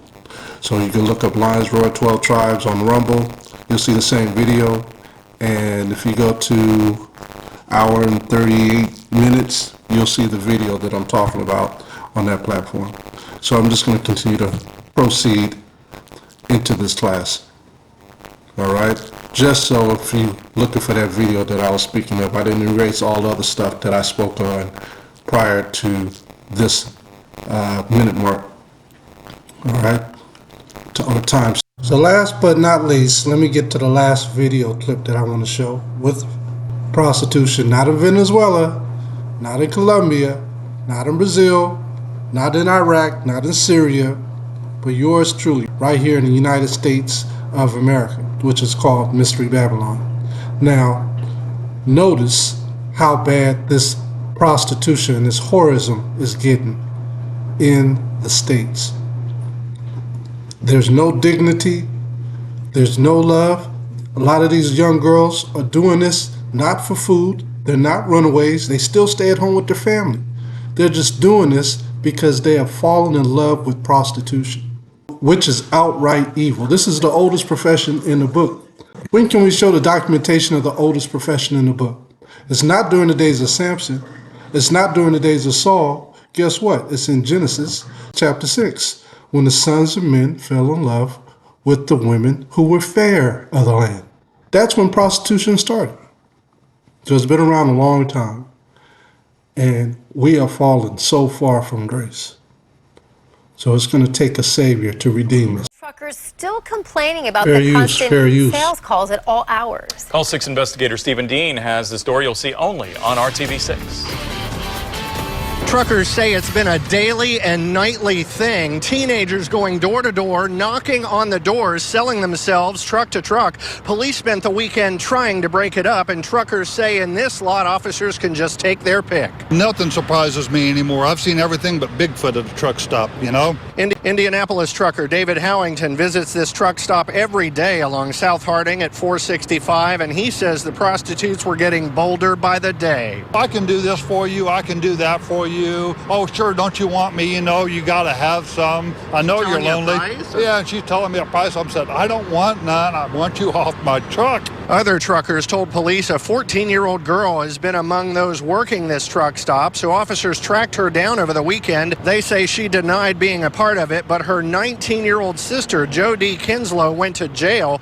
She's charged with trespassing, and police say she's been arrested for prostitution in the past. Even while our cameras were out here, we saw women that truckers identify as regular prostitutes going door to door, but the truckers we spoke with are hoping this weekend's police attention will scale it back. You won't know until a few weeks goes by. So this gives a new meaning to that covenant breakers, doesn't it? In Romans chapter 1, verse 31.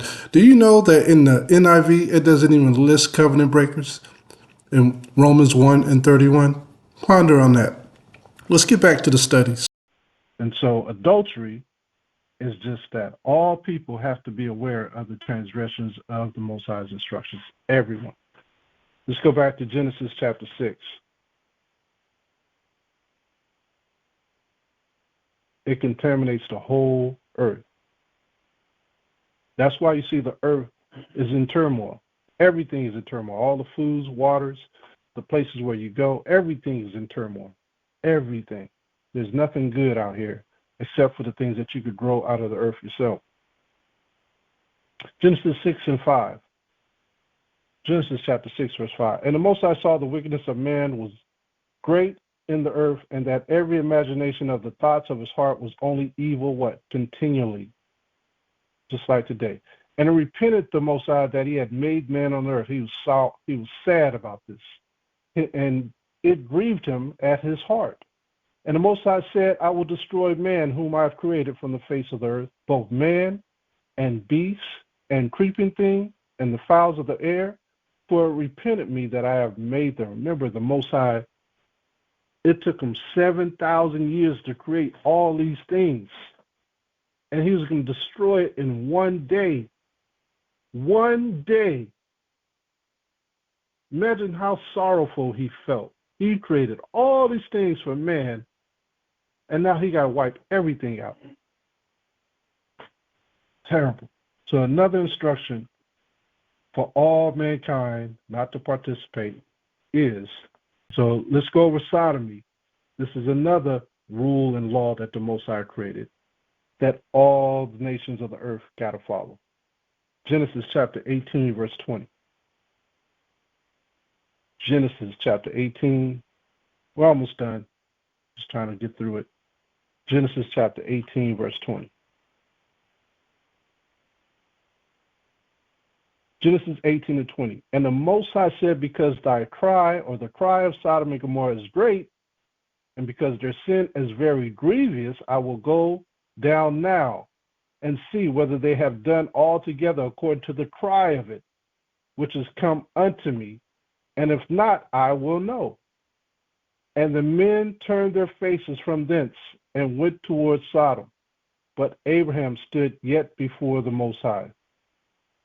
And Abraham drew near and said, will thou also destroy the righteous with the wicked? So Sodom and Gomorrah were men-loving men, women-loving women, men-loving animals, right? This sin went up to the heavens. And he sent angels down again. And as you can see, the angels came down in the shape of men, just like they did in Genesis chapter 11.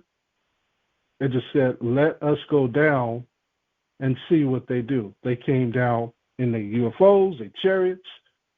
Some probably came down in the likeness of men. It could have been men down there walking around the nations and just changing the languages as they was walking through the crowds.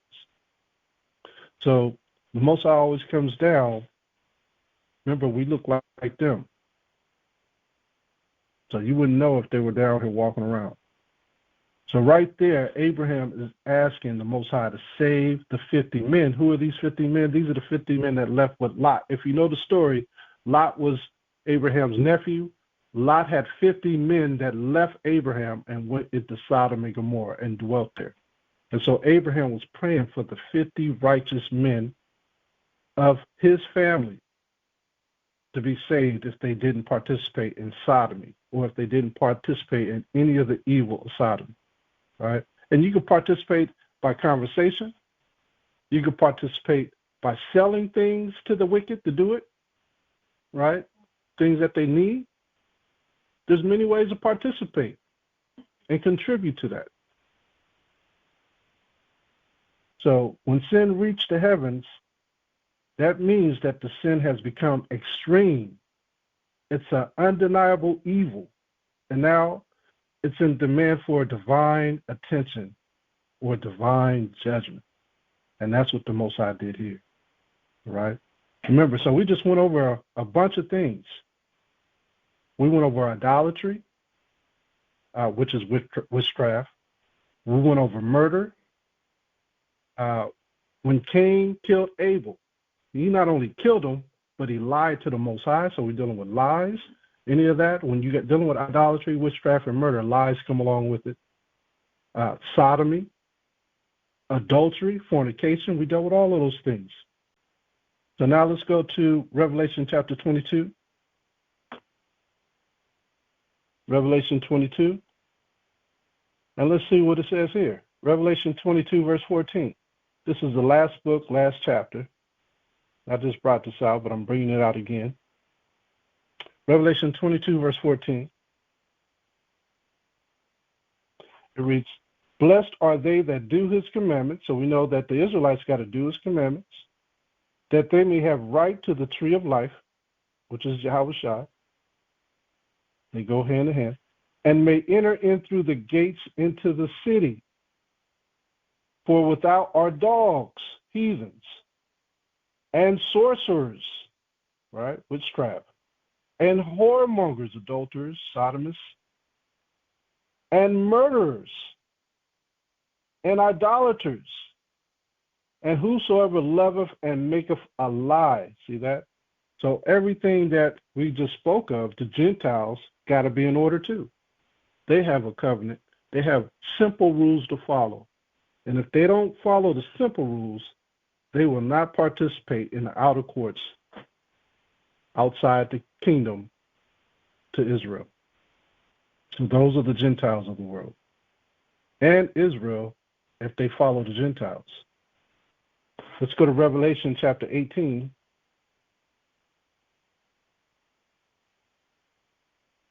Revelation 18. And let's go to verse 5. Revelation chapter 18. I'll start at 4. Revelation chapter 18, verse 4. And I heard another voice from heaven saying, come out of her, my people, that ye be not partakers of her sins. See, these are the Israelites. He don't want the Israelites being partakers of the sins of the nations. And that you receive not of her plagues. All of these are plagues, diseases, and so forth. We read about the plagues of the animals coming upon them, the destruction, the fire, the famine, all that's a plague. For her sins have reached unto heaven, and the Most High hath remembered her iniquities. See that? So he wants us to come out of her, meaning keep the law, statutes, and commandments. That's what it's all about, keeping the law, statutes, and commandments. Let's go back to 2 Ezra, chapter 9, and let's go to verse 19, and let's read down. I'll start at 20. Because at one time, we all know that we all obeyed the Most High, but then the law became unsearchable. This is 2 Ezra in Apocrypha, chapter 9, verse 20, and it reads, So I considered the world, and behold, there was pearl because of the vices that were come in it, or into it. But read down to 28. And I saw and spirited greatly, and have kept my grape of the cluster. What's the grape of the cluster? The Israelites. I'm trying to show you that there's a difference between the Israelites and other nations. So we are considered his grape, his cluster. All right? It says, and a plant of a great people. We are his plant. Let the multitude perish then, which was born in vain, and let my grape be kept. He always has mercy on his grape, the Israelites. And my plant, for with great labor have I made it perfect. By the law, statutes, and commandments, that's the labor that he's speaking of. He made us perfect by us being circumspect and working to keep his law to the best of our ability. That's a great labor by Shabbat Class. Verse 23, nevertheless, if thou wilt cease yet 7 days more, but thou shalt not fast in them, but go into a field of flowers where no house is builded, and eat only the flowers of the field, taste no flesh, drink no wine, but eat flowers only. He's talking to Ezra the prophet, and pray unto the highest continually, then will I come and talk with thee. He's going to come and give them more instructions. Verse 26, so I went my way into the field which is called Ardif, like as he commanded me, and there I sat among the flowers, and did eat of the herbs of the field, and the meat of the same satisfied me. He followed the small instructions that was given to him. Verse 27, and 7 days I sat upon the grass, and my heart was vexed within me like as before. And today you got cell phones. Will we take our cell phones with us, or we tell everybody where we at? I'm just saying, we got to follow the orders if he give it to us. Verse 28, and I opened my mouth and began to talk about the Most High, and said, O power, thou that showest thyself unto us, thou was showed unto our fathers in the wilderness, still talking about the Israelites, in a place where no man treadeth, in a barren place when they came out of Egypt. And thou spokest, saying, hear me, O Israel, and mark my words, thou seed of Jacob. So this is going into the covenant of Jacob. So the Most High has a covenant for Jacob, just like he had a covenant for the rest of the nations. 2 Ezra chapter 6 and 57. 2 Ezra chapter 6 and verse 57. 2 Ezra chapter 6 and 57. Well, I could start up, but let's start at 54. And after these, Adam also, whom thou madest Lord of all thy creatures, of him come we all, and the people also whom thou hast chosen. So he chose Jacob. All this have I spoken before you, O power, because thou madest the world for whose sake? For our sake, the Israelites. As for the other people, which also come of Adam, thou hast said that they are nothing, but be like unto spittle, and hast likened the abundance of them unto a drop that falleth from a vessel. So they need to pay attention to Israel even more so, the Gentiles. Even more so, more than what we think that they are supposed to pay attention to us. They should be really listening to what we speak if the Most High chose us. And now, O power, behold, these heathen which have ever been reputed as nothing have begun to be lords over us and to devour us. But we thy people, whom thou hast called thy firstborn, thy only begotten, and thy fervent lover are given into their hands. If the world now be made for our sakes, why do we not possess an inheritance with the world?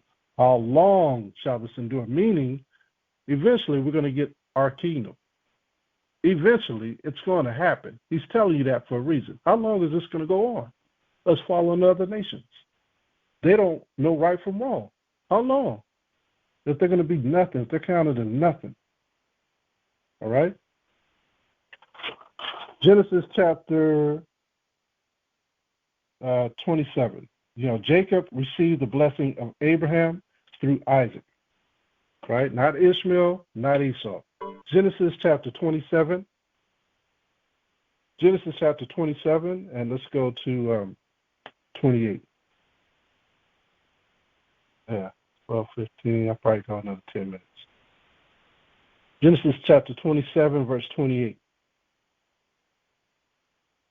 And it reads, Therefore the Most High give thee of the dew of heaven, and the fatness of the earth, and plenty of corn and wine. This is the blessing that Jacob got. All right. If you didn't know this, this is what we got. All right. Jacob was blessed by Isaac. So I'll read it again. Genesis 27 and 28. Therefore, the Most High give thee of the dew of heaven. This is our blessing. And the fatness of the earth. And plenty of corn and wine. So we're going to have food for days. Plenty of corn and wine. And the fatness of the earth. Let people serve thee. So people are supposed to serve us. That's why I'm mentioning the other nations. They're going to do what? Serve us in the new kingdom.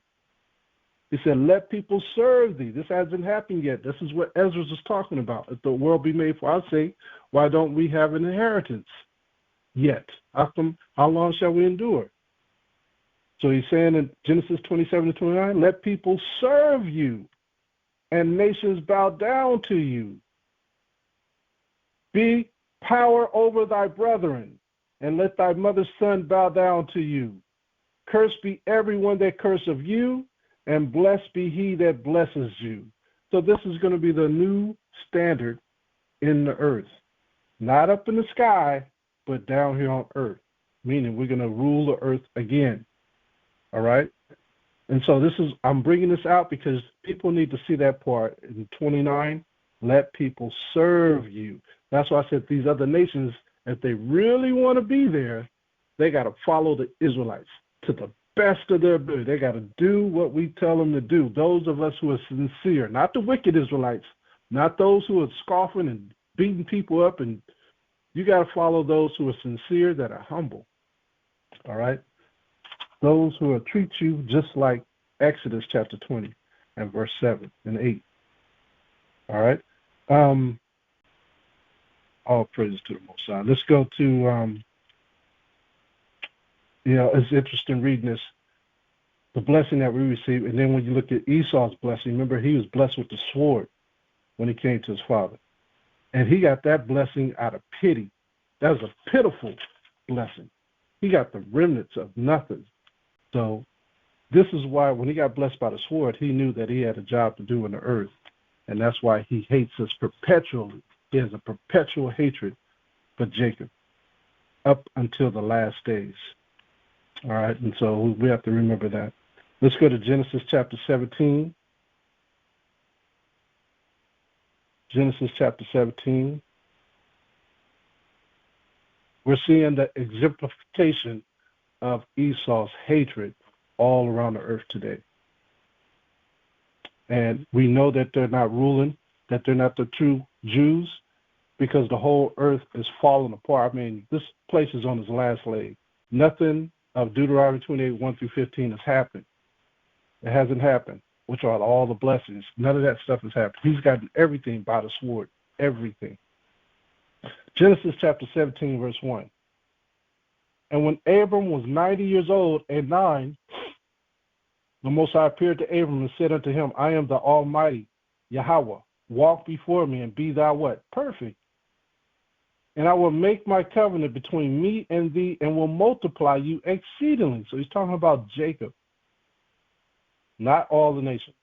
And Abram fell on his face, and the Most High talked with him, saying, As for me, behold, my covenant is with who? With Jacob. And thou shalt be a father of many nations. Neither shall thy name any more be called Abram, but the name shall be Abraham, for a father of many nations have I made thee. And I will make thee exceeding fruitful, and I will make nations of you, and kings shall come out of you, pursuant to Genesis chapter, Genesis chapter 10, I believe, verse 18. It talks about Israel will be a nation and a company of nations. All right? Genesis chapter 17 and 7. And I will establish my covenant. We're talking about the covenants here.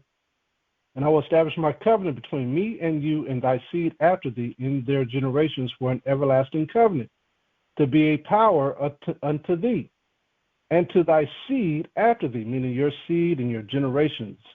Seed, the word generations comes from gene, and the word gene comes from seed. So it's being generated over and over and over. Genesis chapter 17, verse 8. And I will give unto you and to thy seed after thee the land whereon thou art a stranger, all the land of Canaan, for an everlasting possession, and I will be their power. This hasn't happened yet. And the Most High said unto Abram, Thou shalt keep my covenant, therefore, thou and thy seed after thee in their generations.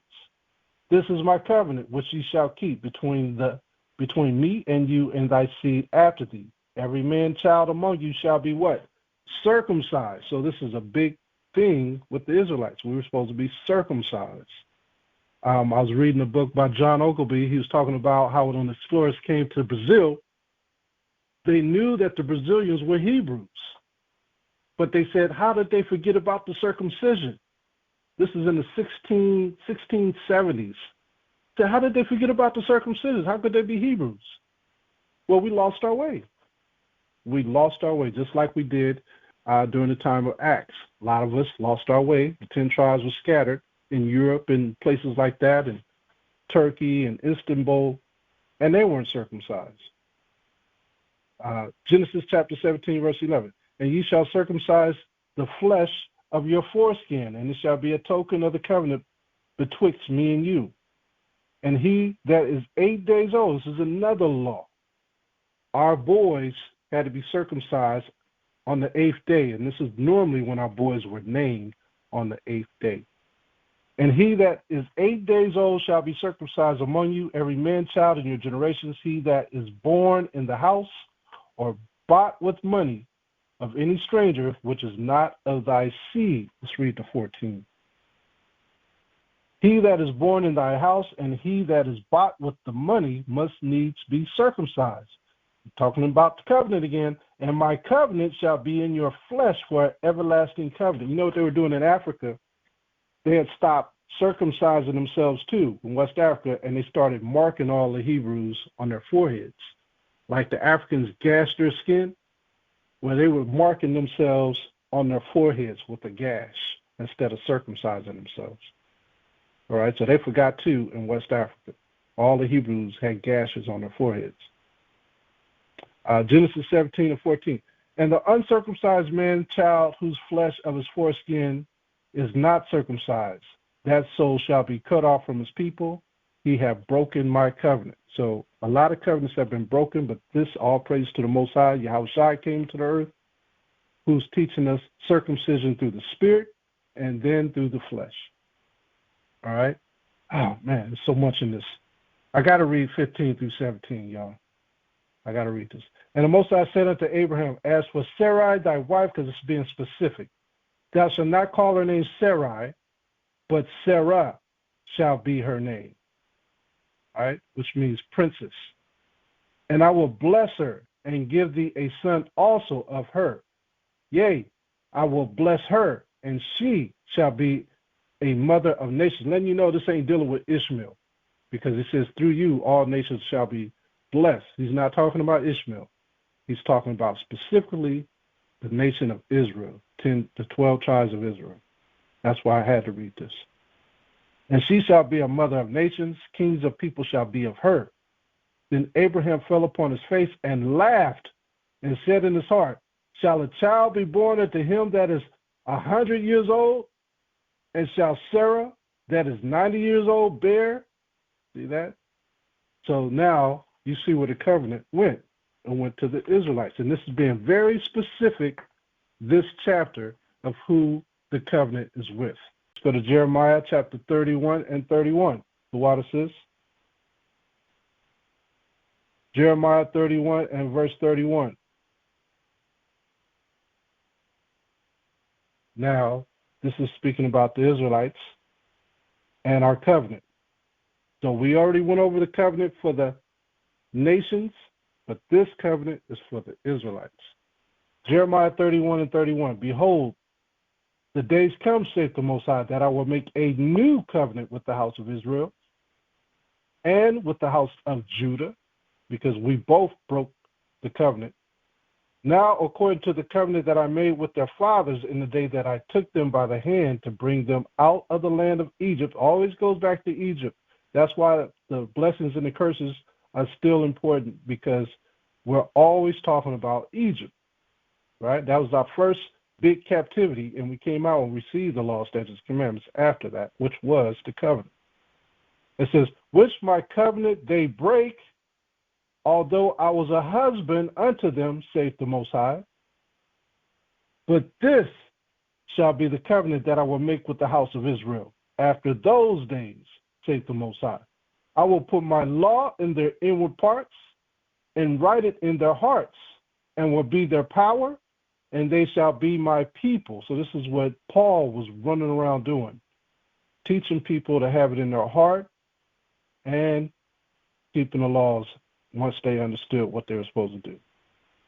Jeremiah 31 and 34. And they shall teach no more every man his neighbor and every man his brother, saying, know the Most High, for they shall all know me, from the least of them unto the greatest of them, saith the Most High. For I will forgive their iniquity, and I will remember them, and I will remember their sin no more. If you look at all the books, all the letters, the letter of Ephesians, the letter of Galatians, the letter of John, 1, 2, and 3, the letter of Romans.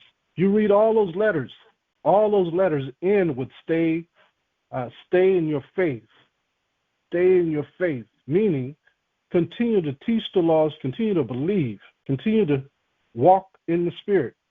That's what this is talking about right here, the coming in of the new covenant, because it's a work that keeps on going. You got to keep working at it until we get to the kingdom. Let's go to Hebrews chapter 8. Hebrews 8:1, and it reads, now of the things which we have spoken, this is the sum. We have such an high priest who is set on the right hand of the throne of the majesty in the heavens, a minister of the sanctuary and of the true tabernacle, which the Most High pitched and not man. This is talking about Yahawashi. He is our high priest. For every high priest is ordained to offer gifts and sacrifices, wherefore it is of necessity that this man have somewhat also to offer.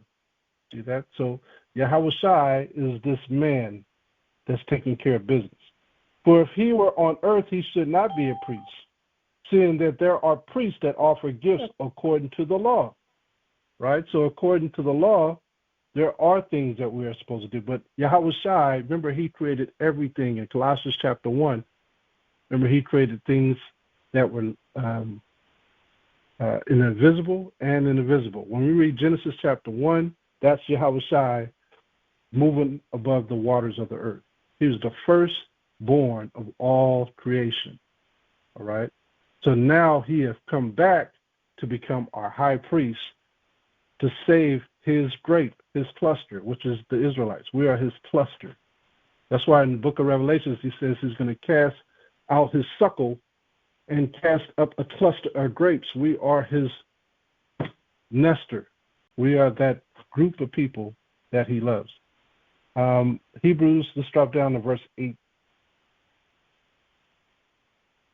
Hebrews chapter 8, verse 8. For finding fault with them, remember we broke the laws, So he found fault with us. He said, behold, the days come, saith the Most High, when I will make a new covenant with the house of Israel and with the house of Judah. How did we first start breaking? The priests broke first. When the priests broke, we all broke, say it that way. So we were a broken nation, right? And then the heathen came in and devoured us. And now we're really broken to the last compound. Hebrews 8:9. Not according to the covenant that I made with the fathers in the day when I took them by the hand to lead them out of the land of Egypt, because they continue not in my covenant, and I regarded them not, saith the Most High. For this is the covenant that I will make with the house of Israel after those days, saith the Most High. I will put my laws into their mind. We're learning the laws today. And write them in their hearts. We're trying to work through Yahawashi the faith of keeping these laws. Because, you know, it's hard talking to your mama and your brother and your sister, telling them to keep these laws. How many times you got to fight back and forth with them? Mama, you got to stop doing this. I remember a brother was arguing with his mama back in the day about her having pork in her freezer. And they had a big drag-out blowout, and his voice was loud, and his mama's voice was loud. They was yelling so loud, you would have thought the police would have came. But he backing up, he backtracking because he didn't want to get hit by one of his mama's skillets. Like, mama, you got to stop eating pork. Man, that's something in our hearts, man, that we yearn to fix. We're trying to fix it, but we're still having the sensitivity of Yahawashi to fix it. We're trying to be as calm as we can with our family and respectful as we can with our family to change. And so this is what it means. This is, I will put my laws into their mind and write them in their hearts, and I will be to them a power, and they shall be to me a people. And they shall not teach every man his neighbor and every man his brother, saying, know the Most High, for all shall know me, from the least to the great. We're still teaching our people. This hasn't stopped yet. So this part of the new covenant is going to be established when we get to the kingdom. Right now, we're doing the hard work of the new covenant, the beginning stages of the new covenant, until we get there. Just like when we were in the wilderness, going into Israel from Egypt, we didn't keep all the laws. Like the laws of the weights and balances, we didn't keep that in the wilderness. All right? We hadn't got any property yet. We were still broke in the wilderness. But when we got to Israel, we had all types of blessings, and then all of the laws came into play. But the basic laws, like the laws of the heathen, that was prominent in the wilderness because we was doing that at a high standard, right? Adultery, fornication, murder. We was doing that at a high standard, right? Where are we at? Let's go to Hebrews 9 and 15. I'm going to touch on 2 verses in this chapter. 2 verses. It's going to all come together. Just keep listening. It's going to come together. Hebrews 9 and 15. Hebrews chapter 9, verse 15, it reads, and for this cause he is the mediator of the New Testament, that by means of death, for the redemption of the transgressions that were under the first testament, they which are called might receive the promise of eternal inheritance. So by the redemption of his blood, we're able to ask the Most High for forgiveness of sins, which is the New Testament. That's the New Testament right there, being able to forgive, ask for forgiveness wherever you are. That's part of the New Testament. Jump down to verse 28. Hebrews 9 and verse 28. So HAMASHAYACH was once offered to bear the sins of many, and unto them that look for him shall he appear the second time, without sin unto salvation. So by you being ready, it's going to be easy for the Most High to grab you by practicing the law. The salvation is already given to you by you working to get there, right? We're all working. We're all on the road to salvation. So it'll be easy for Yahawashi to snatch us up if we're practicing it already. Let's go to Revelation chapter 12. That's why we tell you to rehearse the righteous laws so you can be ready. Revelation chapter 12, verse 16. Revelation chapter 12, verse 16. We read this last Shabbat. Remember, what is Revelation chapter 12 all about? It's about all the 12 tribes of Israel. The whole history of the 12 tribes of Israel up until this day. So in this particular day, where we are today, where the laws, statutes, commandments are starting to come to fold, where we're starting to learn them, look at what it says, Revelation 12:16, and the earth helped the woman, and the earth opened her mouth and swallowed up the flood which the dragon cast out of his mouth. So we know that the earth, that blessings will come out of the earth, right? The Most High is going to teach us. Psalms 85:11, we don't have to go there. It says, truth shall spring from the earth. What is the truth that's going to spring from the earth? How is the earth helping the woman? Let's go to John chapter 14. Almost there, y'all. John chapter 14. This is Yahawashi's disciple. Listen to the question that he asked. John chapter 14, verse 22. Judas saith unto him, not Iscariot, Yahweh, how is it that thou wilt manifest thyself unto us and not unto the world? How is he going to manifest himself to us? Yahawashi answered and said unto him, if a man love me, he will keep my words, and my Father will love him, and we will come unto him and make our abode with him. So how are we going to know this? How is he going to manifest himself to us? Let me show you. Hold that verse. Let's go to Deuteronomy 28. This is how he's going to manifest himself to us. Deuteronomy 28, verse 45. Deuteronomy 28, verse 45. These are the curses. Deuteronomy 28, verse 45. Moreover, all these curses shall come upon you, and shall pursue you, and overtake you, till thou be destroyed, because thou hearkenest not unto the voice of Yahweh thy power, to keep his commandments and his statutes which he commanded thee. And they shall be upon you for a what? A sign, and for a what? A wonder, and upon thy seed forever. So this is how he's going to manifest it to us. When we look back on our history of our lives and all the places where we come from, all of these curses have been upon us. This is how he's manifesting to us that we are the people, that we are the Israelites, coming on slave ships, getting our land taken away from us, getting destroyed by the conquistadors, getting destroyed by the heathens. This is how he's manifesting himself to us. This is the mystery right here.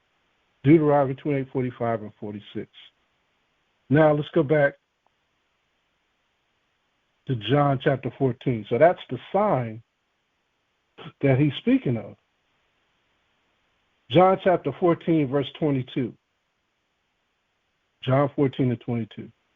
Judas saith unto him, not Iscariot, because he wasn't Judas Iscariot. This is a different Judas. This is James. HAMASHAYACH, how is it that thou wilt manifest thyself unto us and not unto the world? So now we know by the blessings and the curses, we know that we are the children of Israel. This is how he's manifesting himself to us, that we wake up. Verse 23, Yahawashi answered and said unto him, if a man love me, meaning keep the commandments, he will keep my words, and my Father will love him, and we will come unto him and make our abode with him. Once you know who you are, you'll wake up, and they'll come to us. He that loveth me not, keepeth not my sayings. Oh, them blessings and curses don't count.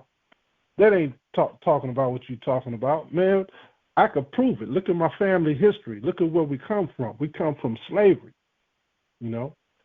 And the word which ye hear is not mine, but the Father which sent me. These things have I spoken unto you, being yet present with you.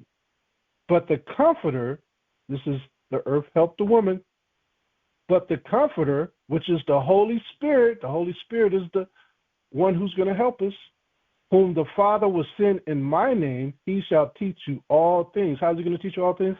Everything you see. You see the slave ships. Wait a minute, that goes into the scriptures. Wait a minute, why are they killing us in the streets? That goes to the scriptures. These are signs upon us. You see that? The Holy Spirit is teaching us all these things about who we are as a people. They came and tortured us, conquered us, robbed us, stole our children, put them in captivity. This is telling us that we are the people. All right? This is how the Comforter is telling us all things. This is the earth help the woman. And it says, and bring all things to your remembrance, whatsoever I have said unto you. Peace I leave with you. While you're here, you still got to have peace. My peace I give unto you. Not as the world giveth, give I unto you. Let not your heart be troubled, neither let it be afraid, because we are troubled in this life. We are troubled as a people in this land. Our people are getting killed. Our people are getting poisoned. Our people are getting lied to. Our people are getting kidnapped. This whole chapter is talking about Deuteronomy chapter 28. The Comforter is talking about where we come from and how we can see ourselves in the scriptures. John chapter 14, verse 27, I read it again. Peace I leave with you, my peace I give unto you. Not as the world giveth, give I unto you. Let not your heart be troubled, neither let it be afraid. All right? Ye have heard how I said unto you, I go away and come again unto you. If you love me, you would rejoice, because I said, I go unto the Father, for my Father is greater than I. He is coming back. All right? He's coming back to redeem us. And with that, I'm going to end this class. I pray that this class was a blessing to you. Now you should know why all these things are happening to you, because the Holy Spirit is He's showing you who you are according to the scriptures. All praise to the Most High Yahawashi HAMASHAYACH. Are there any questions, statements, or comments? This is the word of the Lord of hosts. I took you from the pastures and from following the sheep to be prince over my people Israel. I have been with you wherever you have gone and have destroyed all the enemies in your path. I will make you a great name among the great ones of the earth. I will assign a place for my people in Israel. There I will plant them, and they shall dwell in their own land.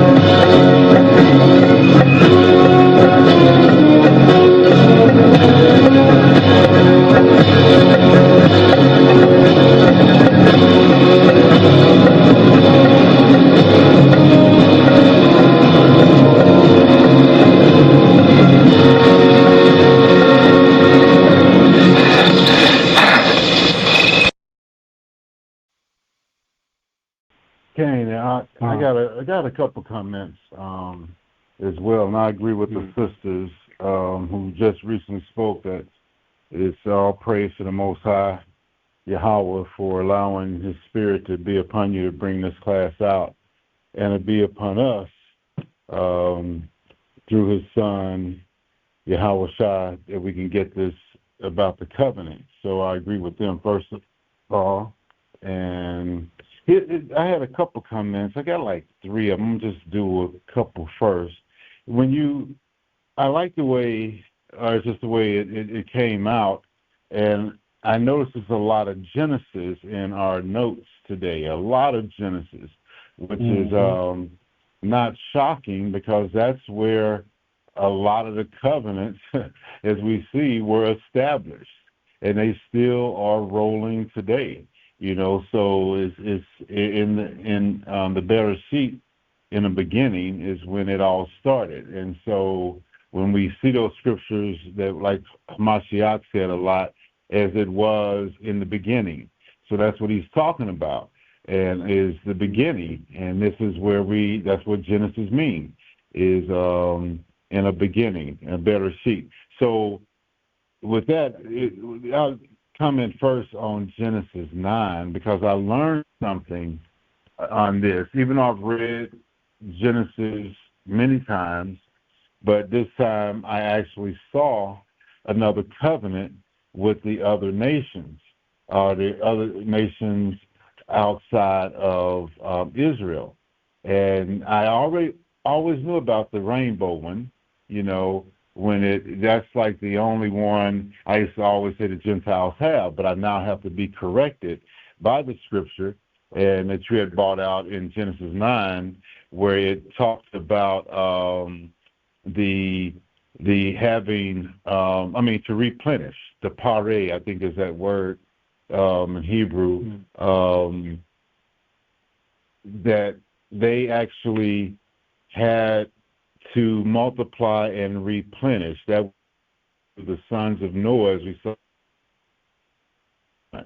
So we have that covenant that kind of tied into the second covenant. It was talking about it throughout Genesis 9, that about the rainbow is a token of that covenant.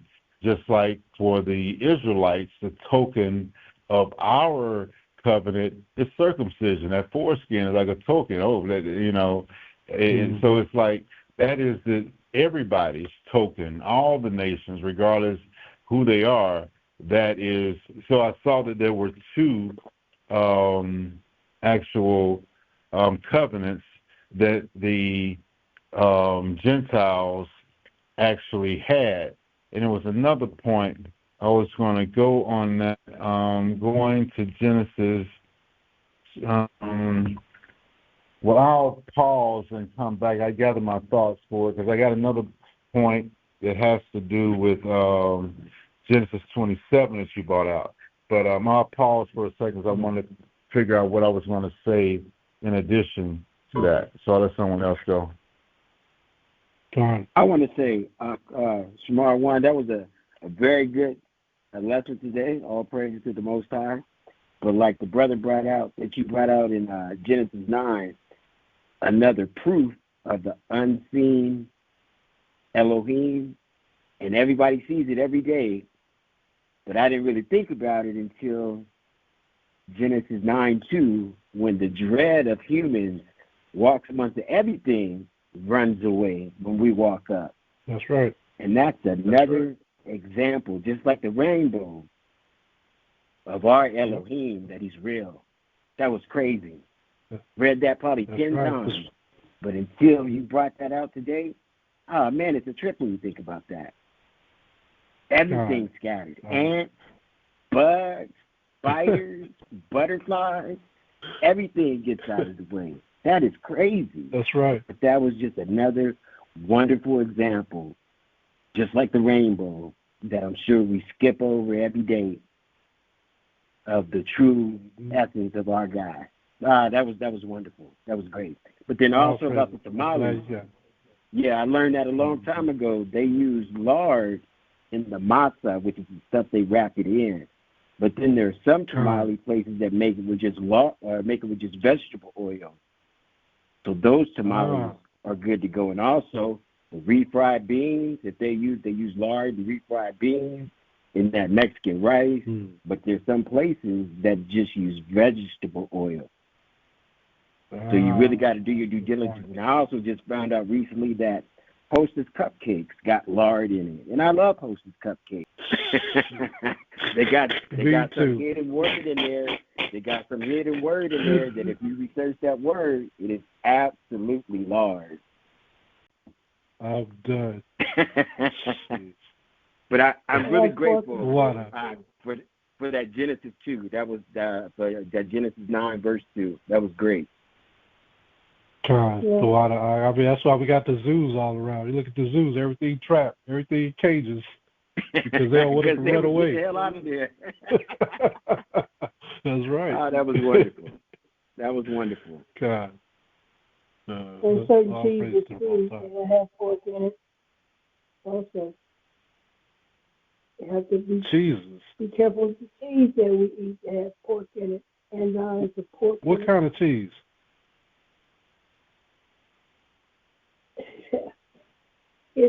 What kind of cheese, sis?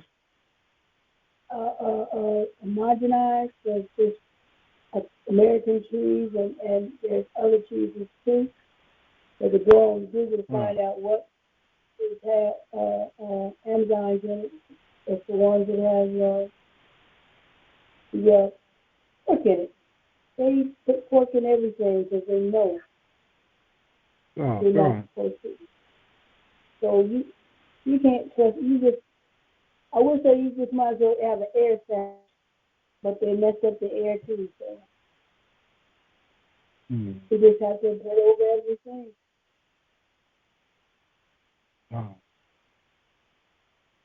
It's different when you don't know when you do it, but when you find out, you got to correct it.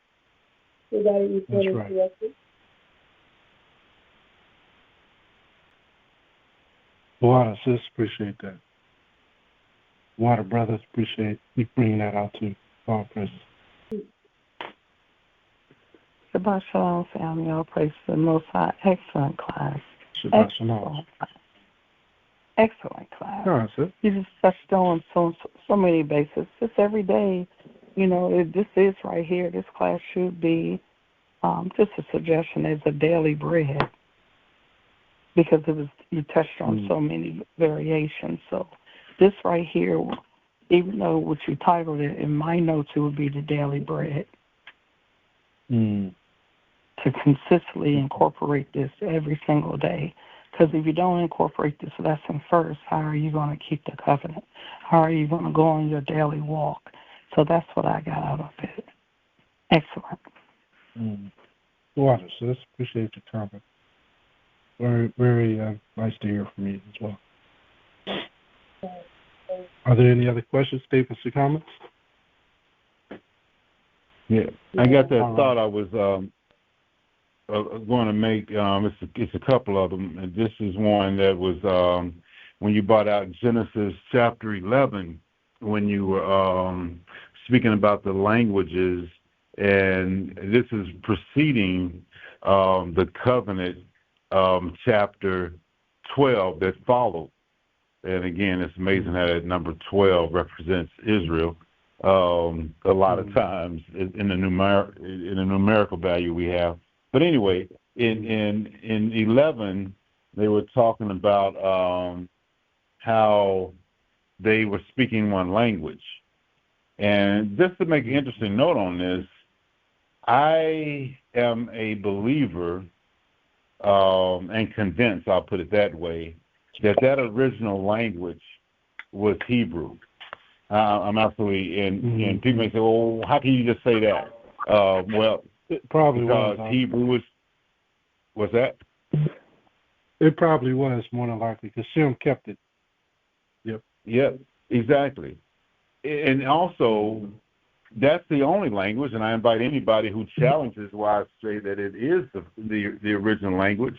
Name any other language that each letter has a meaning to it. It's a very structured language, and it's the only one that has that feature.